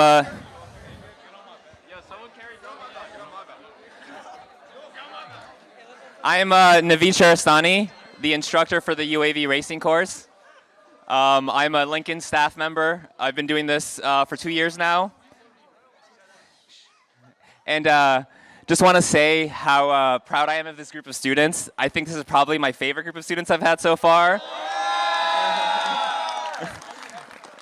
They're great. They work together well. Large part of this program is team building, like working as a team, figuring out how to work together. And these guys were great. They helped each other out. They all competed well in the course today, and I think they learned a lot, hopefully. Yeah, with that, I also want to thank the TAs, Daniel, Miriam, Dongling, Nikali, William, who's not here. They did a great job, so thank you all. Thank you.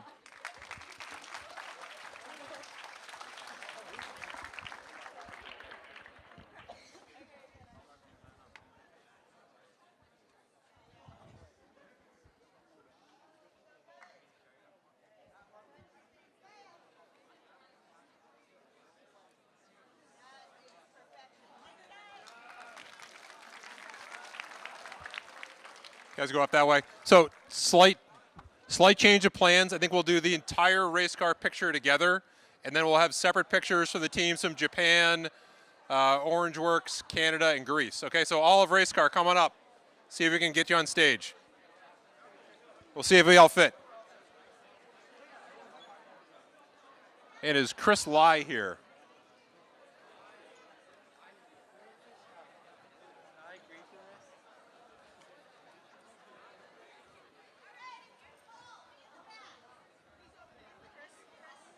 Where's Chris? Chris.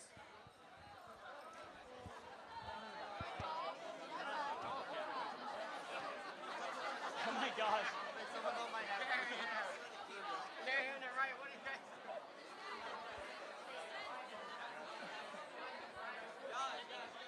Put him down, guys. He's gonna get hurt. You put it down. You pick him up at the end for the photo.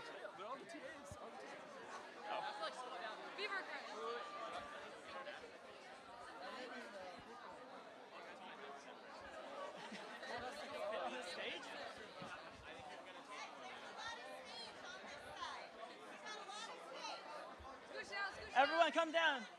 Come down, please. What? Hello. Hey.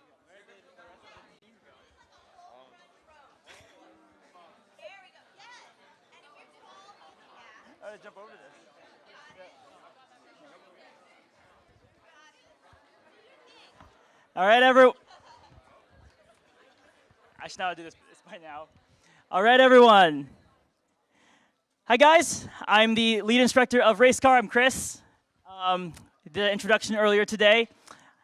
Hope you all had fun watching all of our time trials and our amazing races. I think our students did a really great job this year.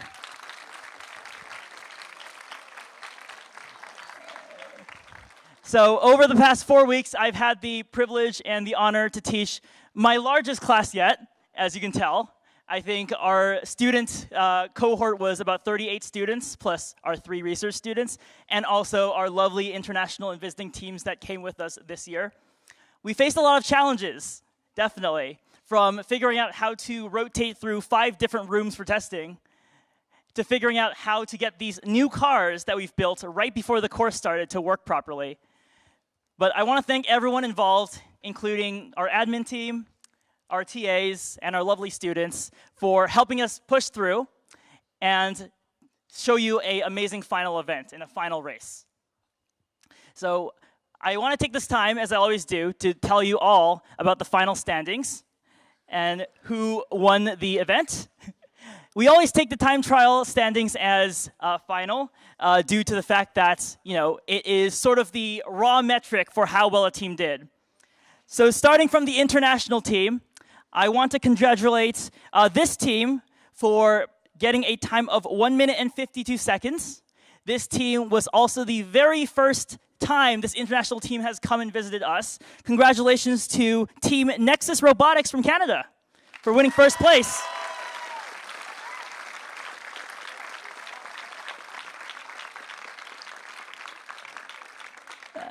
I also want to talk about our winner for our BWSI division.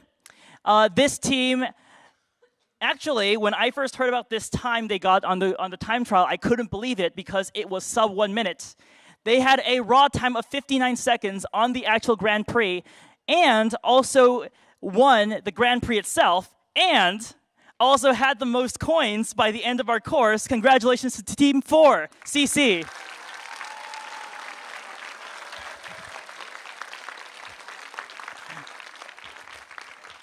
So once again, I want to reiterate that it's been an amazing honor to teach these students. I really look forward to what they'll be up to in the future, given everything that they learn about building autonomy, building robots, debugging, and testing all of these types of platforms. So my message to all of you after the course ends is please get some sleep, eat a lot of food, stay healthy, and feel energized for what's to come. Thank you all.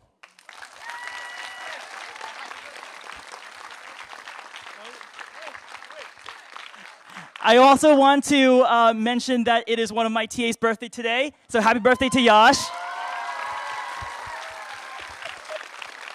All right, that's all. Thank you.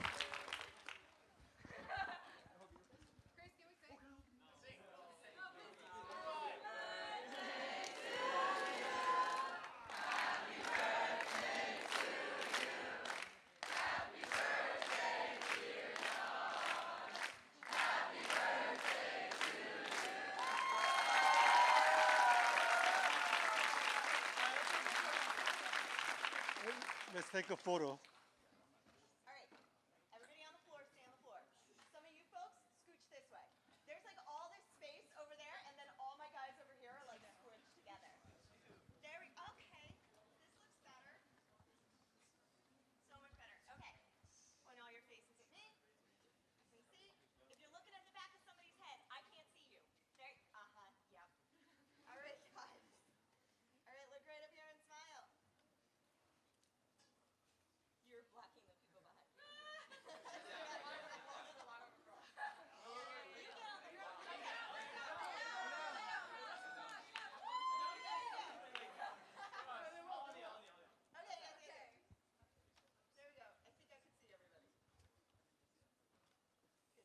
All right, before we get off, wait. Couple more quick pictures. So first, can I have just Team Canada on here? Just Team Canada. We'll do Canada, and then Team Japan, and then Team Greece, and then all of the Orangeworks teams. So Canada first.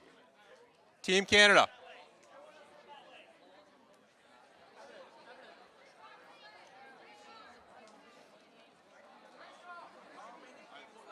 Can the instructors join them, or Sure. just the team? Go ahead. Yeah, if you want. The instructors can join. Go ahead.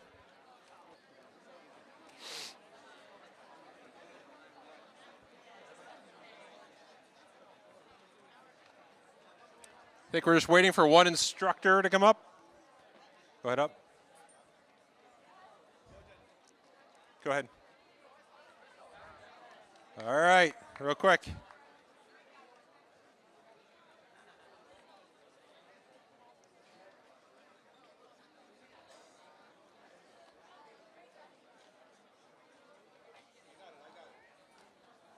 We'll have some photos to send as well.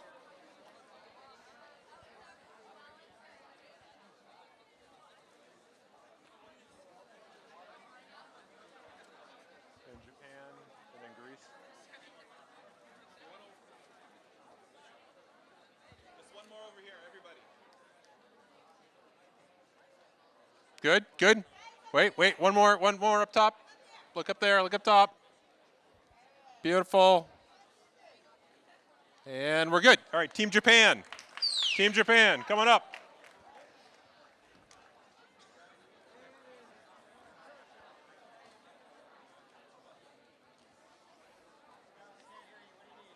Team Japan.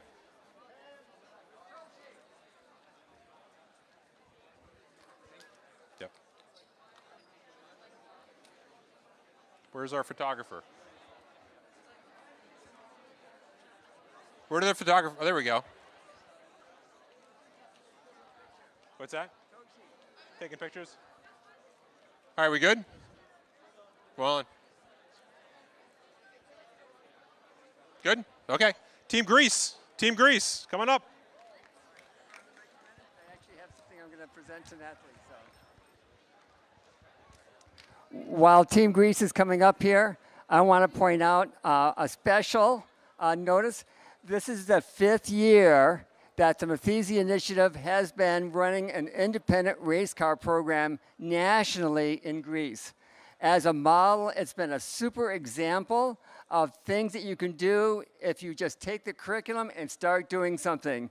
We were 5 years ago, or almost 5.5 years ago, we were on a phone call with Nathalie Kontomiklos and Bob Shin and myself and a couple other people, and Bob challenged Nathalie, why don't you create a national program in Greece? And this is what come out of this. You had, almost over 100 students in Greece competing as middle schools, 7th and 8th graders, learning how to program using the race car curriculum. It is just a great example. And by honor that, we want to honor that. I have a little something for Nathalie you can bring back.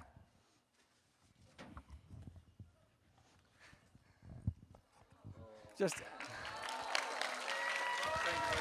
in honor of the 5 years of working together. Like we talked about, collaboration. All right, thank you. All right, now it's your picture.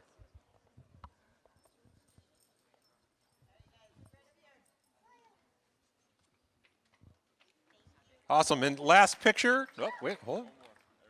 And last picture, Orange Works. All of Syracuse coming up. Who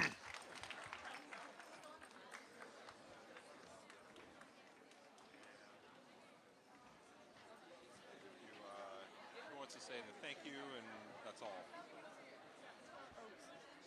Do you want me to say it? I got it.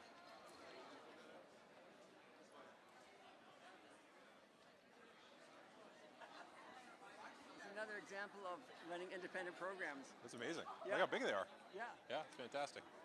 There's Anthony. That's it. We're all. Anthony! Look up top.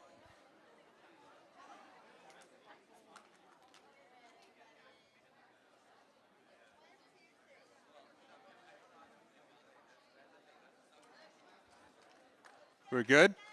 Awesome. Come on off. We're good. And that wraps up our program for the year. So please tune on tomorrow for the virtual program. We'll be doing, we have a full day of presentations. Thank you so much for coming. It's been fantastic having everybody here. Do you want to say something, Lisa, real quick? Joel and I want to announce the rest of the Draper internships. So this morning we realized Draper didn't say all 14 names. So a few more of you got selected. So Joel and I are just going to read through all 14 names one more time. And if we call your name and you're here, please stand up. So Scarlett Chen from Basics of Basics. Wyatt Eros from E-Textiles.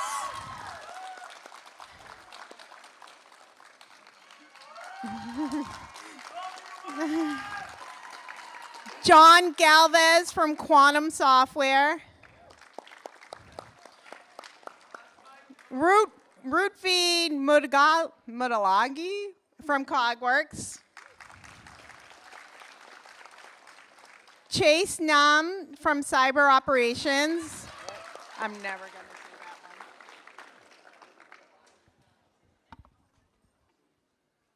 that one. Oluwajaba Okemri from Remote Sensing for Disaster Response. Henry Rosenberg from Embedded Security.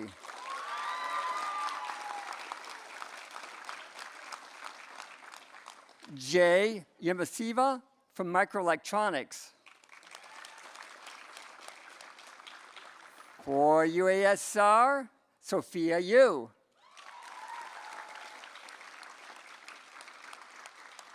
Max Zhang for Serious Games with Artificial Intelligence. For Autonomous Drone Racing, Aiden Zhang.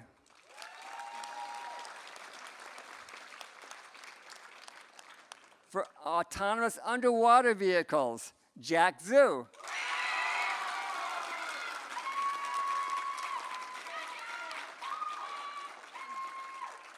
Autonomous Race Car, Carissa Penn.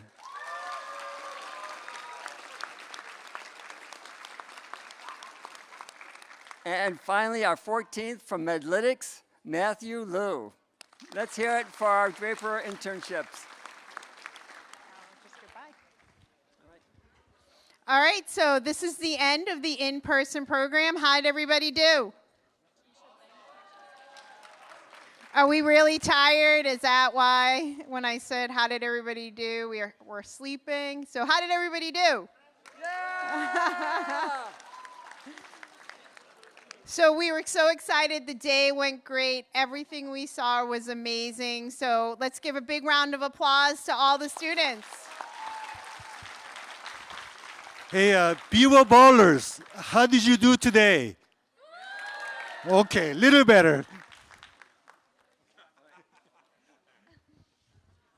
All right, we also want to thank our interns that we had this year. The TAs all got thanked, but we have Esther, Francesca, and Anna. They've been everywhere, helping to make sure everything ran well, running around, taking pictures, doing posts, and making sure that you guys had a successful program. Thank you. All right. So please remember to tune in tomorrow to the webcast for the 8 virtual programs. It starts at 11. And let's get cleaning up. Thank you. And in-person students, awards will be announced tomorrow for any classes that have awards. So make sure you tune in.